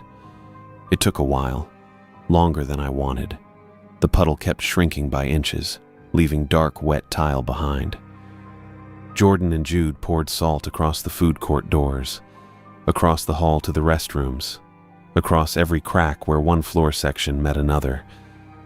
Theo wrote it all down. "Pump 1, running," he said. "Salt, 2 bags used." "Keep writing," I said. The air got loud with machinery, pumps rattling, dehumidifiers humming once we had enough dry floor to set them on. Their fans blew warm air across the tile. The condensation kept falling from the dome. At first, then less of it. We worked the entrance until my back hurt and my gloves were white with salt dust. Travis moved bags, Jude checked hoses, Jordan checked the reservoirs before Theo could get to them. "First one is empty," she said. Theo marked it down. "Empty." "Don't just write empty," Jude said. "Write it ain't full." Jordan gave him a look. "It needs to be useful later." "Fine. Empty means empty." The last of the water by the ticket gates went down the pump hose. Travis shut the machine off and the sudden quiet hit me hard. Not quiet exactly. The dehumidifiers were still going, but the water was gone. The tile looked ugly, stained black in places, wet in others. We kept the machines blowing until even that dried up. The air turned hot and chalky from all the salt. Jordan crouched at the far end and pressed 2 fingers to the tile. "Dry," she said. I looked over the work. White lines crossed every doorway. They ran along the floor seams. The cleared strip through the atrium was narrow, maybe 4 feet wide at best. But it was dry. The water sat beyond the salt on both sides, waiting in the food court, waiting at the lazy river doors, waiting everywhere else in that place. I picked up my flashlight. "Single file," I said. "Stay in the channel. Don't crowd each other." Travis went behind me. Jordan came next, then Theo, with Jude taking the rear. I stepped onto the first stretch of cleared tile and led them out of the atrium, salt crunching under our boots. The channel took us past the lazy river doors first. Black water pressed up behind the salt on both sides. It didn't move much, just sat there in that long loop where people used to float around on tubes. Travis stayed close behind me. Jordan was watching the lines at our feet. Theo had his clipboard in one hand and his flashlight in the other. Jude had the first dehumidifier on its wheels. "Stop there," I said. He stopped. "You want to move it or marry it?" Jude asked. "I want the tank checked." Jude looked at the machine like it had insulted him. Then he bent down, popped the little panel open and pulled the reservoir out. It was clear plastic. Water sloshed around in the bottom. "Quarter full," he said. Theo wrote it down. "First unit quarter full," he said. "Pump 1 still running. Pump 2 empty." "Say the salt too," I told him. Theo looked at his page. "Salt line by lazy river doors is good. No gaps." Jordan crouched by the line anyway. She ran her gloved fingers close over it without touching the wet edge. There was a little break where the tile seam dipped. "Not good," she said. Jude sighed. "What now?" Jordan pointed at it. "That crack is low. If water gets through there, it could come under the line." I poured salt into the seam until it filled up white. "There," Jude said. "Happy?" Jordan stood back up. "It's better." We moved on. The first aid room was just off the main hall. The sign over it had a faded red cross, and one of the letters was hanging loose. Water covered most of the floor inside, but the room was small enough that we could work it from the doorway. Travis carried the pump in. He put it down on dry tile. Jordan laid salt across the threshold and along the base of the cabinets. "Nobody crosses that line," I said. Theo looked into the room. "How do we get the hose in?" I pointed at the salt. "We make it safe first." Travis waited while I poured a second line. Then he fed the hose across, keeping it up off the floor until it reached the water. The pump coughed and started pulling. The black water drew down slow. There were old bandage wrappers floating in it. A plastic cup. One of those paper things they put under you on an exam table. I watched it all circle the pump intake and disappear. Jude checked the dehumidifier again. "Still quarter," he said. Theo wrote that down too. "Don't just say still," I told him. "Write the time." Theo looked at his watch. 10:40. "Good." We cleared the first aid room by 11. The cabinets were dry. The exam table was dry. The floor came up stained and ugly under the pump hose, but dry was dry. The locker corridor took longer. It ran behind the food court and smelled worse than the rest of the place. Wet clothes, maybe. Old mildew. There were benches along both walls and rows of dented metal lockers. Most were shut. A few hung open with broken latches. Water sat in the middle of the hall. We made a channel down one side. Salt, pump, wait. More salt, more waiting. That was pretty much the whole job. Jude kept checking the reservoirs before we moved any machine. He didn't like it, but he did it. I guess after seeing what the salt did to that water, he had decided some things were worth being annoyed about. "Half full," he called after one check. Theo repeated it as he wrote. "Unit 1, half full. Unit 2, quarter. Unit 3, quarter." Jordan was down on one knee by the wall. "There's a gap here," she said. Jude looked over. There's not. There is. He walked over and stared at it. It was barely anything. A thin, dark line where the salt had missed the grout. Jude shook his head. That's nothing. Jordan looked up at him. That is how it gets through. Nobody talked for a second. Then Jude took the salt bag from my hand and filled the gap himself. By noon, the entrance was behind us. So was first aid and most of the locker hall. The food court was next. It had a fake palm tree in the middle with plastic fronds bent down over the tables. The chairs were still upside down on top of them. Somebody must have closed the place one night and never come back. The water had reached under every counter. We worked one section at a time. Travis ran hoses. Jude moved the machines. Jordan checked every line before any of us put a boot past it. Theo called out readings until his voice got hoarse. Pump 1 good, pump 2 good, first unit half, second unit half. Again, I said. Theo looked at me. I just did. Do it again. He swallowed. First unit half full, second unit half full, third unit just under half, fourth unit quarter. The tanks were filling faster now. That was bad enough. Then I looked up. There were drops hanging from the ceiling over the dry part of the food court. Not many, just little beads along the metal ribs of the dome. They had been there in the atrium too. I knew that. But these looked fresh. More of them every time I checked. The floor under them was dry. They stayed up there, out of reach. None of them fell into our channel. Still, water was gathering over ground we had already cleared. I didn't like it one bit. Jordan saw me looking. What is it? She asked. I pointed my light up. She watched the drops for a while. It's collecting. Yeah. The dehumidifiers should be pulling it down. They are, Jude said. Look at the tanks. That was the problem. Every machine was doing what it was supposed to do, pulling wet out of the air, storing it in plastic boxes that would fill sooner or later. The pumps had their own limits. Everything did. I looked toward the back of the food court. Past the counters was a service door with a little maintenance sign over it. The hall beyond was dark. How far back does that go? I asked. Theo checked a wall map beside the counter. Maintenance offices, I think. There's a storage room, too. Flooded? Jude asked. I shined my lamp through the open service door. The black water was waiting down there.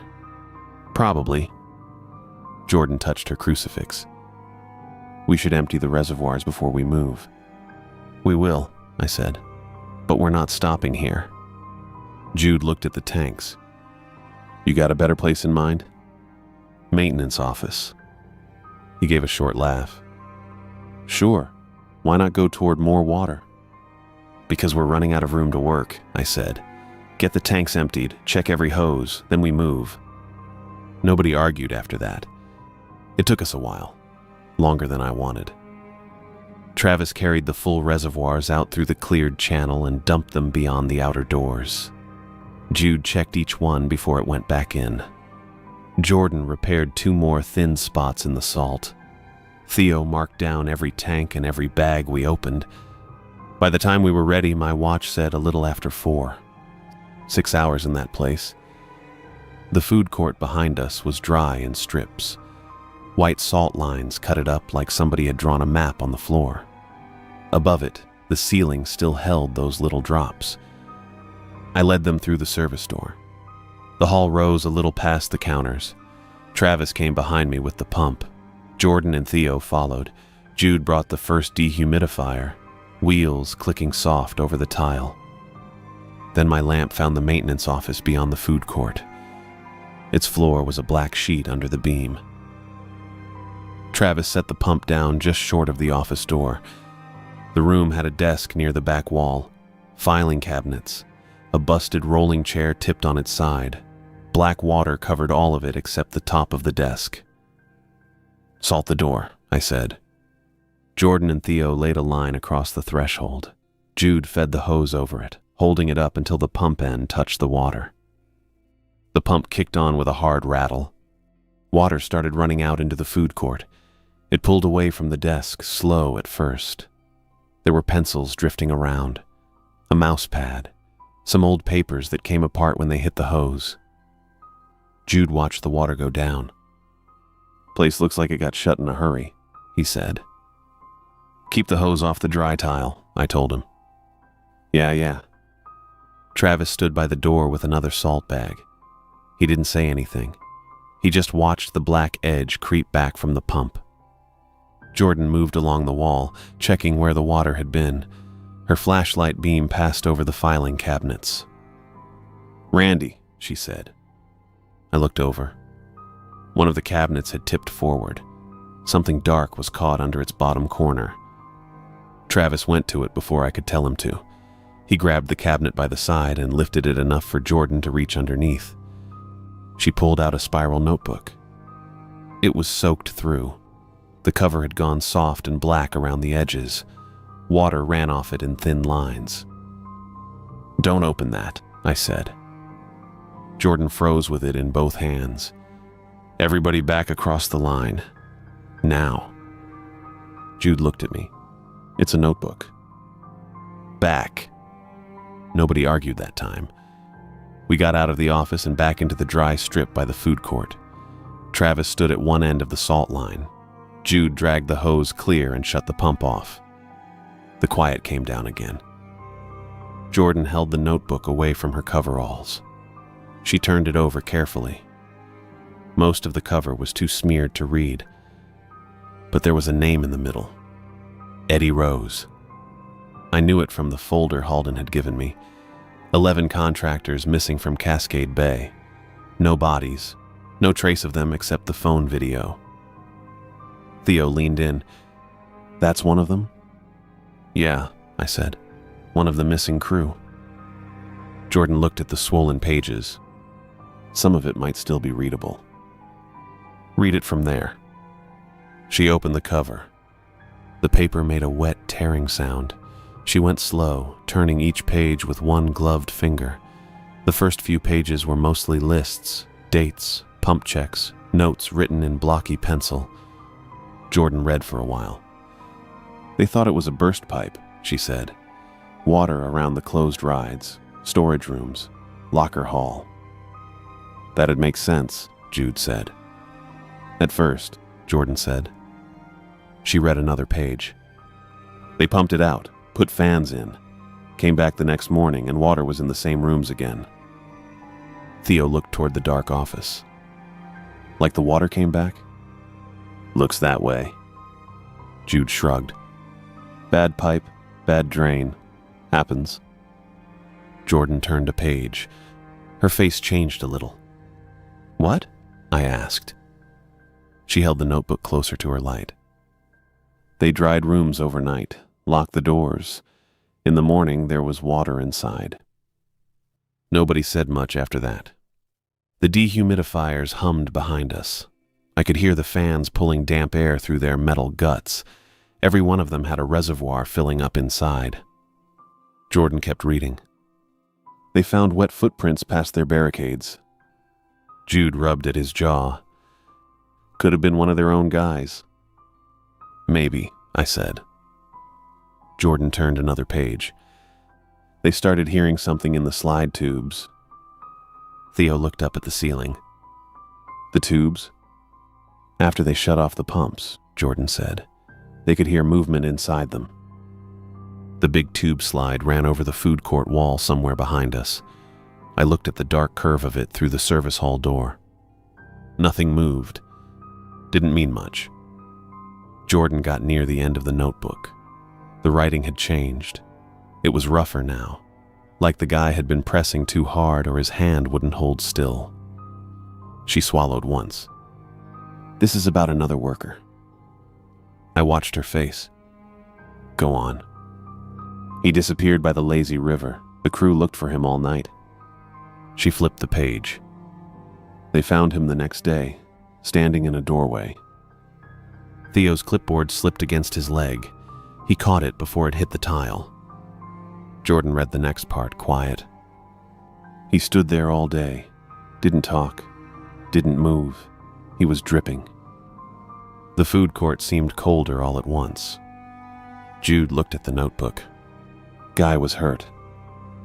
Jordan shook her head. It says his skin looked wet, like it had a sheen on it. I had seen that in the video. The boot print on the tile. Wet, plain as anything. I hadn't known what I was looking at then. Jordan turned the page again. It stuck together. She had to ease it apart with both hands. What happened to him? Theo asked. Jordan stared down at the paper. He came apart. Theo didn't say anything. He dissolved into a puddle, Jordan said. Then the puddle moved away. Jude let out a short breath. That's bullshit.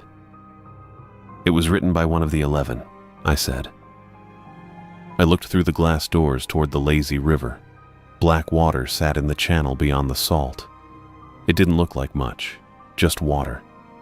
That was the whole damn problem. They hadn't drowned those contractors. They hadn't been dragged off somewhere either. That thing had made them part of itself. 11 men turned into wet ground and standing water and whatever else it could use. Jordan got to the last page that hadn't bled into mush. Most of it was unreadable, just gray pencil marks running together. Then she found one line near the bottom. It learned to look dry. Nobody moved. I thought about that tile in the video, the wet boot print where there shouldn't have been one. I thought about every clear floor we had crossed since we came in here. Jude shook his head. That's meaningless. It still needs standing water. We've seen that. We saw one wet print on dry tile, I said. It could have been anything. No. I looked down our cleared channel. It was dry looking. White salt lines at the edges, tile in the middle. Clear tile isn't safe anymore, I said. Not unless it's salted and checked. Theo looked at the floor under his boots. We've been walking on it. We've been walking on salted ground, I said. That stays the rule. Jordan pulled an evidence bag from the supply pouch at her hip. I took it from her and opened it wide. The notebook barely fit. The wet cover smeared against the plastic. I slid it in and zipped the top shut. Then I tucked it inside my jacket. Wave pool, I said. We're moving in there to regroup. The wave pool was through a set of double doors past the service hall. It had been drained years ago, near as I could tell. The bottom sloped down into a deep basin, all painted tile and cracked fake rocks. There was a big wave machine built into the far wall. It looked like a concrete mouth. No water in it. That made it the best place we had. Bring the gear in, I said. Keep it off the floor edges. Travis took 2 dehumidifiers by himself. Jude had the other 2, one at a time. Jordan brought the salt bags and Theo carried the clipboard, plus the radio clipped to his jacket. We got everything down into the bottom of the basin. It was a wide open space, bigger than the food court. There were old lounge chairs stacked along one wall, and a lifeguard stand near the shallow end with a faded red float hanging from it. The pool floor was dry. Not just dry looking either. We salted the whole thing before anybody trusted it. Jordan made us work in strips, salt line, check it, move forward, then another line. It took a while. Jude was assigned to watch the cleared hall behind us. He took 1 dehumidifier and the radio, then headed back up toward the food court. You want me to babysit a hallway now? He asked. I want you watching the tanks. They ain't gonna grow legs. Watch them anyway. He shook his head and pushed the machine away. The wheels made a soft clicking sound over the tile. Theo stood near the deep end, looking up at the ceiling. The dome ribs crossed overhead in wide gray arcs. Most of the lights still worked, though a few flickered. The wave pool had big drain grates all along the bottom. They were dry, too. At least they looked dry. You okay? I asked him. He looked down at the clipboard. Yeah, just thinking about that notebook. Don't let it get in your head. Kind of already is. I couldn't blame him for that. Jordan was checking the salt around the storage pile. Travis stood beside her with his arms folded. Neither of them said much. The machines hummed around us, pulling wet air out of the dome. Theo came closer. "I didn't tell you something," he said. I looked at him. He had both hands around the clipboard.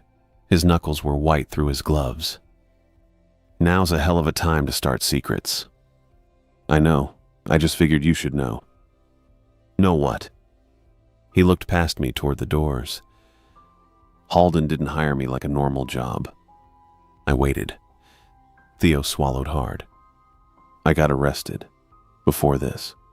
I was taking copper wire from a construction site. Not like a little bit either. I had a truck loaded up."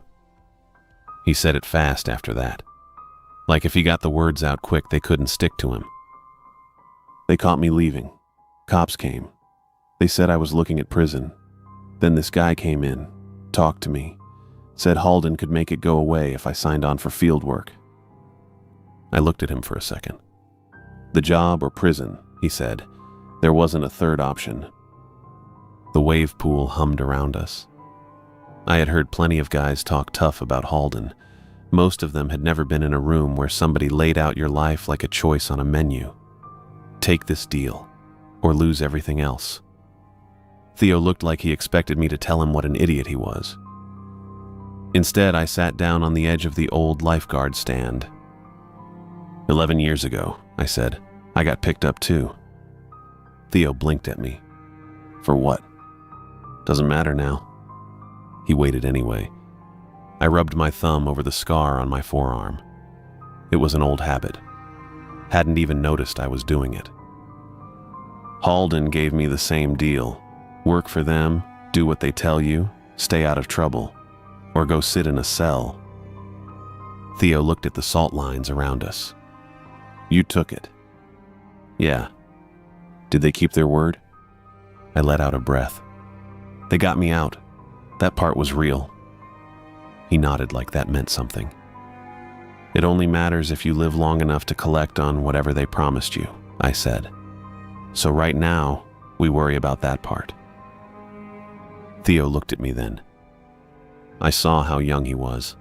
Not kid young exactly, but young enough that he still thought a bad choice was the same thing as being bad. Halden liked people like that. People who thought they owed somebody for the chance to keep breathing. I wasn't letting this place take him. Not if I could help it. "Stay close," I told him. "I have been."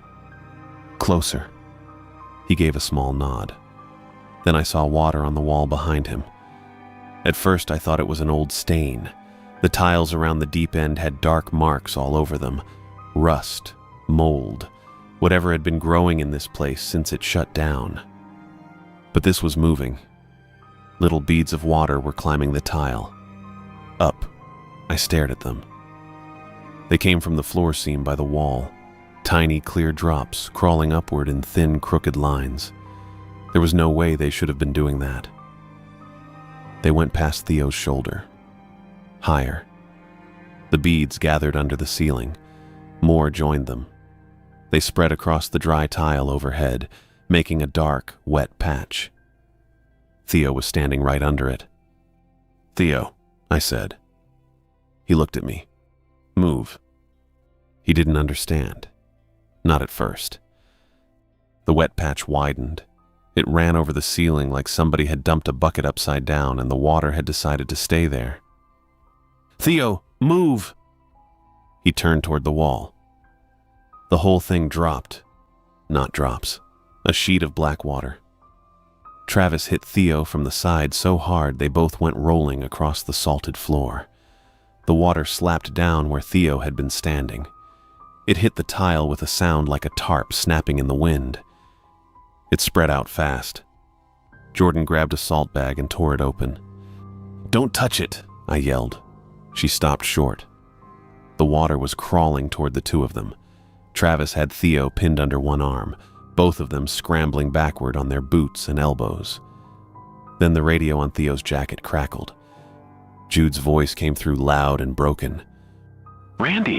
Randy, the tank cracked. I grabbed for the radio.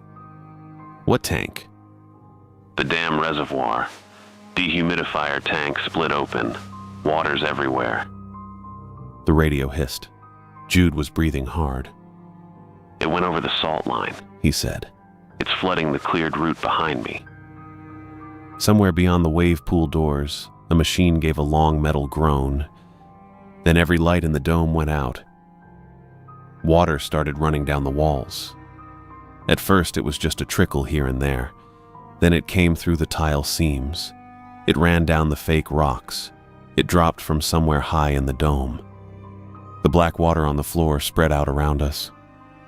Nobody move, I said. I couldn't see any of them. Not a damn thing. The lights had gone so fast my eyes hadn't caught up yet. Somebody's boots scraped tile. Randy, Theo said. Stay where you are. Water hit my shoulder from above, cold through my coveralls. More drops followed it. Then a steady rain. The dehumidifiers had been pulling wet out of the air all day. We had dragged their tanks out and dumped them. Jude had one crack open up in the hall. Now all that water was loose again. And the building had plenty more where that came from. Travis, I called. Here. His voice came from somewhere close on my left. Jordan? I'm here. Theo? Yeah. Jude's radio hissed somewhere beyond the doors. Then Jude himself yelled through it. It's coming down the hall. I pulled my emergency lamp from my belt and thumbed it on. The beam cut across the basin. The salt lines were gone. Not all at once. They were still there in little white patches, but water had run over most of them and turned them gray. The floor that had been dry 10 seconds ago was shining black from one end to the other. Theo was on his knees near the wall. Travis had one hand locked in the back of his jacket, keeping him down and clear of the water that had dropped where he was standing. Jordan stood a few feet away with a salt bag clutched to her chest. Then something moved in the shallow water by the wave machine. I pointed the lamp at it. A man was standing there. He wasn't really standing. Not like a person does. His legs were clear water with dark stuff rolling through them. His work clothes hung off him in strips. His head tipped to one side. Water poured out of his mouth. Another shape pushed up beside him, then another. They rose from the pool floor one by one, 11 of them. The missing contractors from Halden's folder. Eddie had written about them in that notebook. Men who had gone looking for water and come back as part of it. I saw faces under the water skin. A man with a beard, a bald man, somebody with pale hair plastered flat to his forehead. Their mouths opened and shut, but I couldn't hear words. Theo made a small sound behind me. Those are people. They were, Jude said over the radio. His voice was shaking. He probably hated that. The figures stepped out of the water. That was when I knew how bad it was.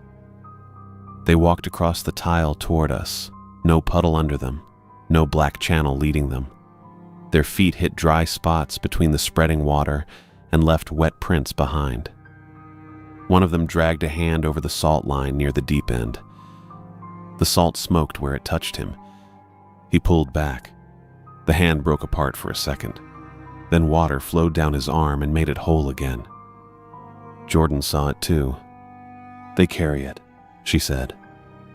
I looked at the figures coming toward us. Every one of them had water inside. Not blood. Not anything human. The damp had made them into wet ground that could stand up and walk. Clear tile wasn't safe. Salted tile wasn't safe for long either. The rule had broken. Back up, I said. Stay together. Travis hauled Theo to his feet. Jordan moved in behind me. I kept the lamp on the figures as we backed toward the shallow end. The 11 men kept coming. Then they stopped. Water ran down from the ceiling harder now.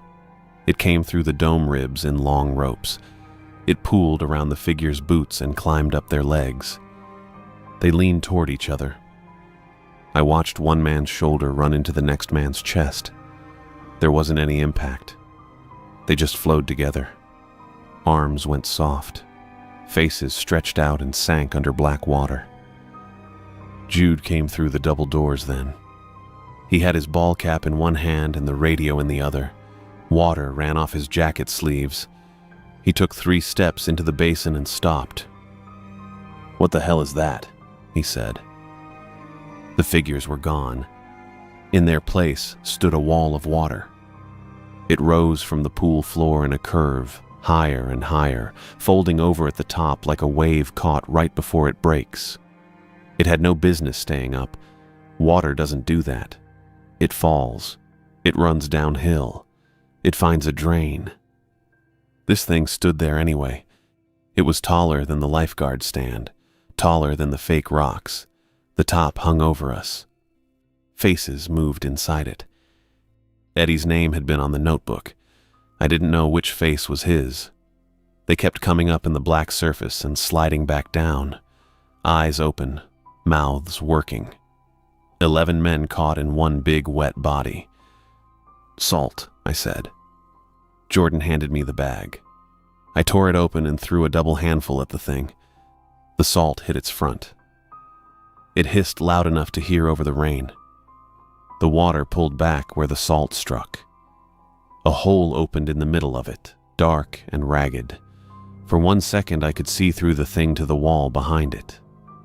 Then water rushed in from both sides. The hole closed. I grabbed more salt and threw it again. Jude did the same. Travis ripped open another bag and flung it hard with both hands. Every hit made it pull away. Every white patch hurt it. But the wave was huge. We could salt 1 spot, maybe 2. The rest of it kept standing there. Water rolled over the hurt places and covered them back up before we could do anything with them. The thing leaned forward. Its top curled farther over us. Faces slid beneath the surface like fish under dirty ice. I held the empty salt bag in my hand and looked at that wall of water. Salt could hurt it, but not enough. Not something that big. Jude grabbed the last full salt bag from beside the dehumidifier. "Jude, no," I said. He had both hands on it already. His face had gone pale under the red of his cheeks. Water ran off his jacket cuffs and dripped from the brim of his cap. "This ain't enough," he said. "We got more damn salt." He tore the bag open. The thing leaned over us. Jude swung the bag up and threw the whole load at it. White salt went across the black water in a hard cloud. For a second it looked good. The front of the wave pulled apart where it hit. Steam came up. The faces inside it twisted and went away from the salt. Jude stood there breathing hard. "See?" he said. Then the water came around both sides. It moved fast. Not like a wave breaking. More like 2 walls had been waiting for a gap between them. They curled past the salt and joined behind Jude. He turned. "Randy." The water took him at the knees first. Jude went down hard. His hands slapped the tile and he tried to push himself up. The salt bag was still hanging off one wrist, empty and flapping around. I started toward him. Travis caught my arm. "Don't," Jordan said. The black water climbed Jude's back. He yelled once, a raw sound. Then it rolled over his shoulders and head. I could still see his hand. It came up through the surface for half a second. Fingers spread wide. Then the water pulled it under. The whole thing drew back toward the deep end. Jude's face came up in it. His ball cap was gone. Water ran down his cheeks and out of his mouth. His eyes were open, but they weren't looking at me. Not really. Then his face slid down under the black surface with all the rest. Nobody said anything. I had watched that full bag hit it. Salt hurt the damn thing. It had hurt it plenty, but there was too much of it now. We could throw every bag we had into that pool, and all we'd do was make it mad in a few spots. That was the plan gone. The pumps, the salt, the samples, all of it. I looked at the equipment piled around the basin: dehumidifiers, hoses, salt bags, the radio Jude had dropped by the doors. None of it mattered more than the 3 people still standing behind me. "Leave it," I said. "Truck, now." Theo looked at me. "What about Jude?" "He's gone." Theo's mouth opened, but nothing came out. Jordan had one hand on her crucifix. Travis was still holding my arm. I pulled free and got my emergency lamp up. "Jordan, take the rear when I tell you. Theo, you stay between me and Travis. Don't get ahead of me. Don't fall behind him." Theo nodded too fast. "Okay, yeah, I got it." "Say it back." "I stay between you and Travis." "Good. Move." We ran for the double doors. The floor was slick under my boots. Water kept coming down from the dome. It ran off the fake rocks and over the pool tile. Behind us, the big thing made a sound like water going down a drain, only there wasn't any drain big enough for it. I didn't look back again. The doors stood open ahead of us. The service hall beyond was dark except for my lamp. Its beam shook over the tile as I ran. Water covered most of the hall. Not deep, maybe ankle deep in places, but it moved wrong. Little streams ran up the walls. Water gathered in cracks and climbed out of them. It was like the whole building had sprung leaks at once. "Left side," I said. We stayed tight to the wall. The cleared route from the entrance had seemed like a good idea when it was dry. Salted tile, marked turns. We had worked it step by step all the way in. Now the salt lines were mostly gray mush. Theo splashed behind me. "Sorry," he said. "Sorry, I can't see where I'm putting my feet." "Just keep moving." Travis stayed right behind him. I could hear his boots more than see him. Jordan was farther back. Her lamp had gone out with the dome lights, same as the rest of ours. Mine was all we had. The beam found the food court doors. They were half shut. I got through first and held one open with my shoulder. Theo came next. Travis pushed him through. Jordan was last. Something hit the other side of the door. Not hard, just a wet smack. Jordan shoved past me. I let the door swing shut. It didn't latch. Water came under it in a thin black line. "Keep going," I said. The food court looked different in the dark.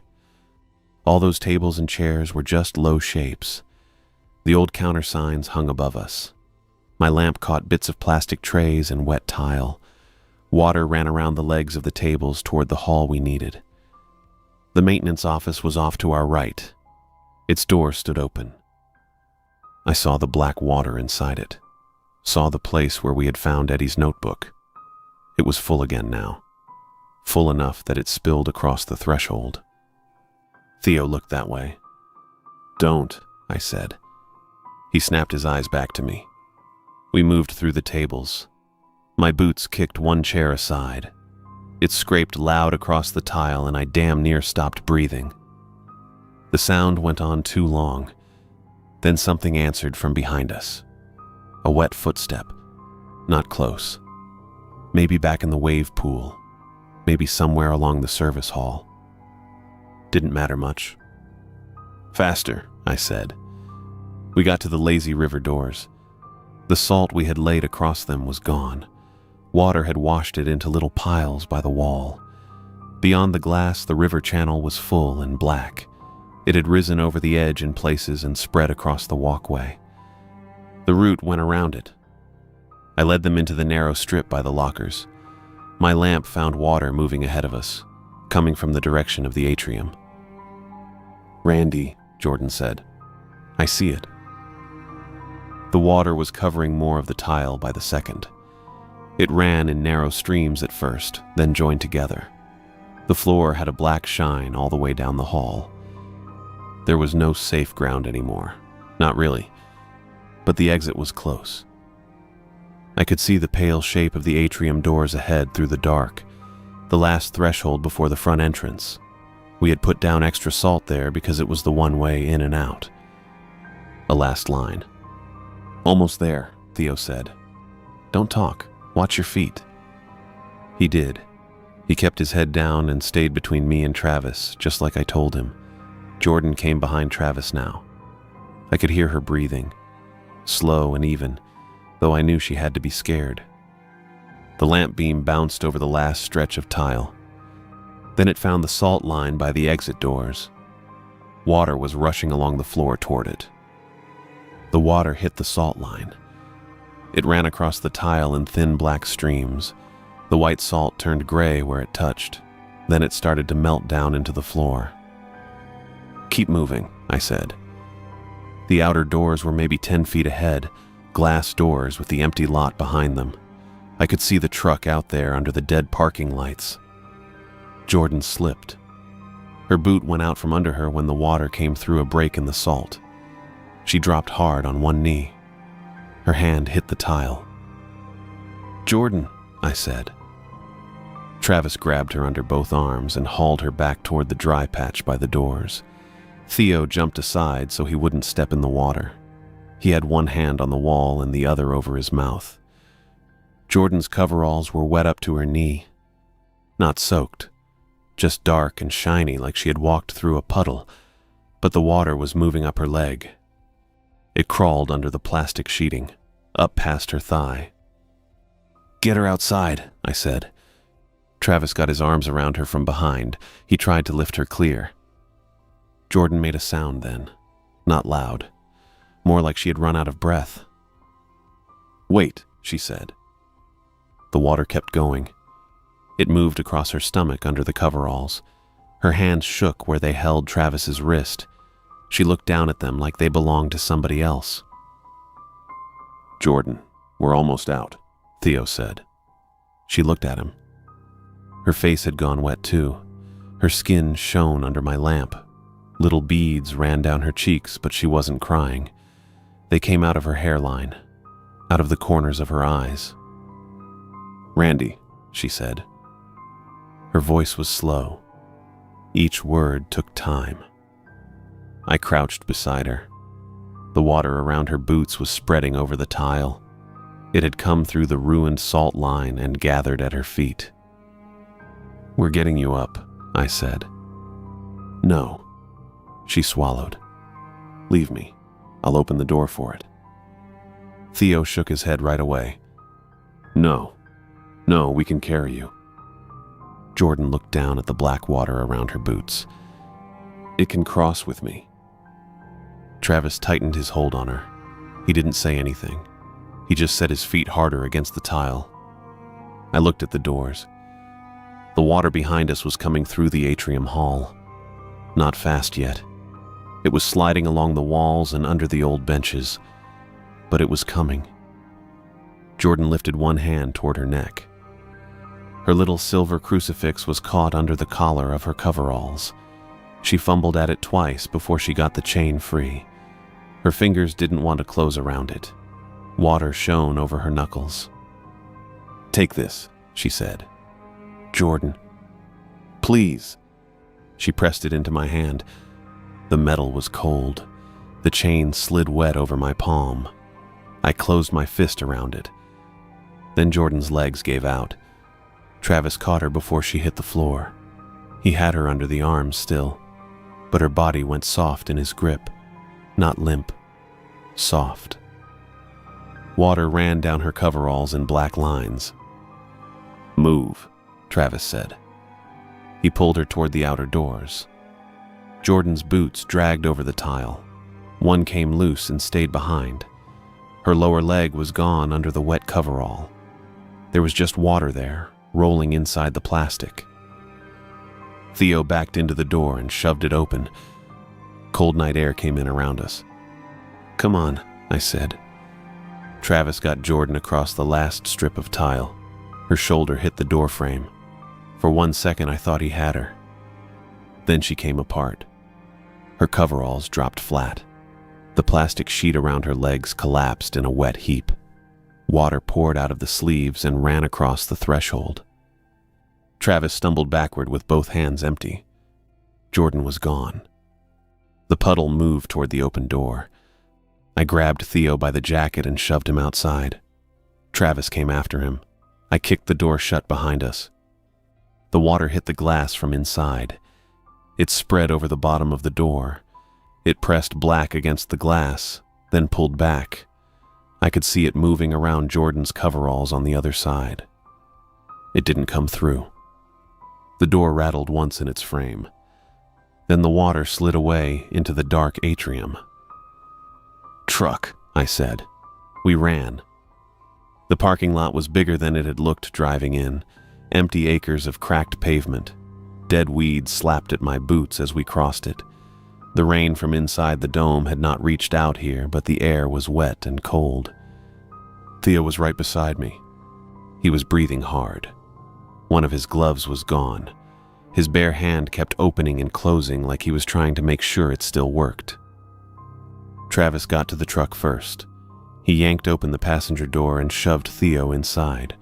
Then he went around to the back. I got behind the wheel. The keys were still where I left them. I turned them and the engine coughed once. For half a second I thought it wasn't going to start. Then it caught. "Travis," I yelled. He climbed into the back through the roll-up door. I saw him pull it down in the side mirror.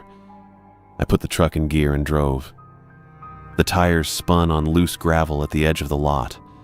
Then they caught pavement and we shot past the faded sign. The rainbow was just a pale shape in my headlights. Behind us, something groaned. I looked in the mirror. The dome roof had started to sag. Water pushed up under the white skin of it. Great dark lumps moved beneath the fabric and plastic. One of the support ribs bent down slow, then snapped. The sound came through the truck walls. Theo had both hands on the dashboard. "Don't stop," he said. "I ain't stopping." The access road ran straight through the fields. Dead corn stood on both sides in gray rows. My headlights caught the stalks and threw them back at us. Another crack came from behind. The dome disappeared behind the corn. I kept driving. The road turned to dirt. The truck bounced hard enough to throw Theo against the door. He didn't complain. Travis didn't make a sound from the back.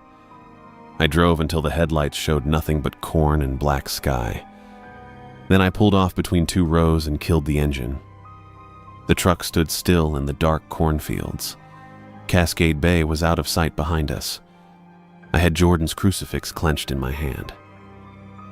2 weeks after I pulled that truck into the corn, I was sitting in an office with windows on two sides.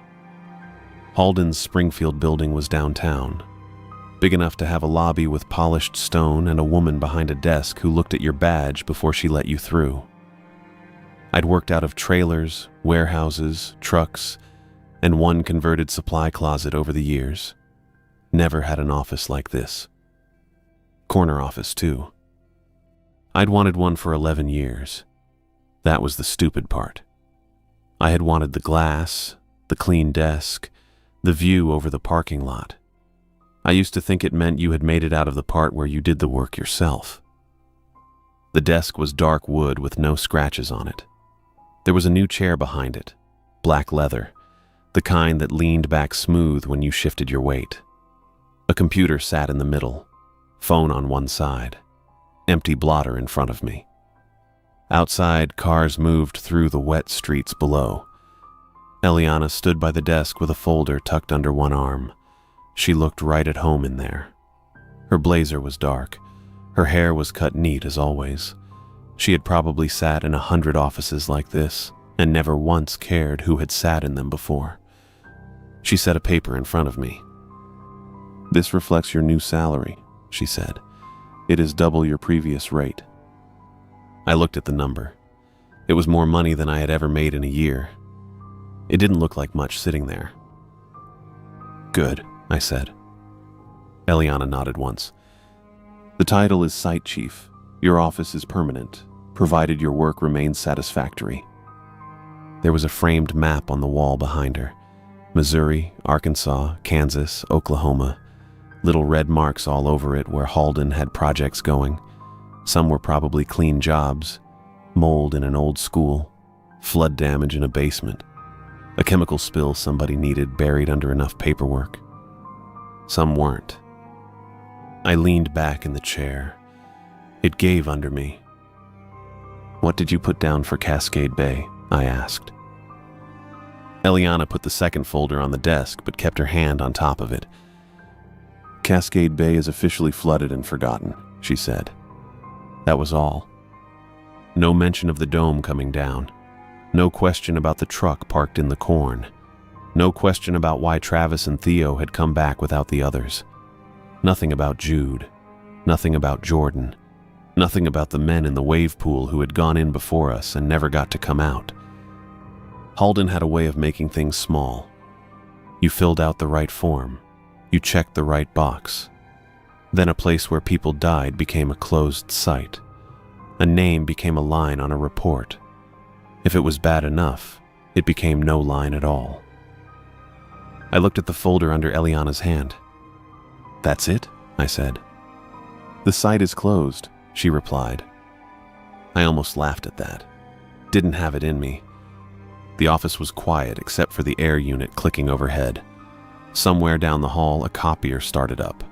Paper ran through it, one sheet after another. Eliana took her hand off the folder. "Your next assignment requires discretion," she said. I didn't open it yet.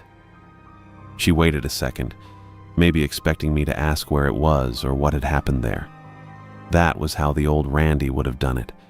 Ask questions until somebody with a better office told me to stop, then take the job anyway.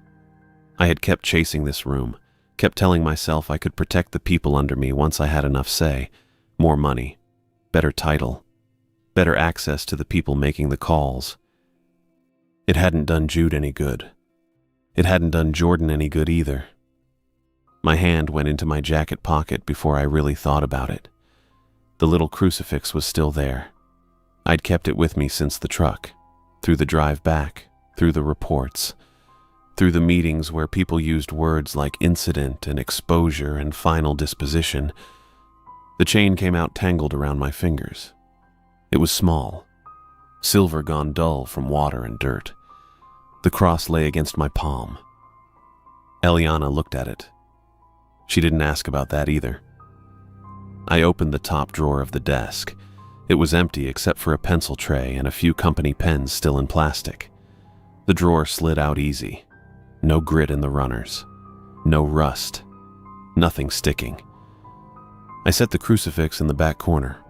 For a second I kept my hand there. Then I shut the drawer. The click sounded louder than it should have. Eliana moved the folder closer to me. There was a pen laid across it. Black ink. Halden logo on the side. "This needs your signature," she said. I opened the folder. There were photographs inside. Maps. A short page with a site number and a location. I didn't read past the first few lines. Didn't need to. I knew the shape of it already. Unlisted place. Urgent containment. Limited personnel. Keep it quiet. Same job. New folder. My name was printed at the bottom of the assignment page. I picked up the pen. For a while I just held it there. Then I signed. Eliana watched me do it. When I finished, she took the page, looked it over, and put it back in the folder. "Human Resources will have your updated materials by the end of the day," she said. "Sure." She turned for the door. I looked up at her. "Eliana." She stopped with one hand on the handle. The words I had were useless. What happened to them? What did you do with the reports? What happens when it comes back? None of it would change anything. And she wouldn't answer the parts that mattered anyway. So I said nothing. Eliana waited another second. Then she left. The door shut behind her. Rain had started while she was in there. I hadn't noticed at first. It came down light, tapping against the windows. The kind of rain that made the streets below shine black. I got up and found a towel in the small cabinet under the counter. white and folded tight, probably meant for coffee spills. I carried it back to the desk and set it at the corner by my right hand. It looked out of place there. The signed folder sat open in front of me, the next job waiting neat and flat under the office lights. Rain struck the glass harder. I flinched. Then I watched it run down the window and did not look away.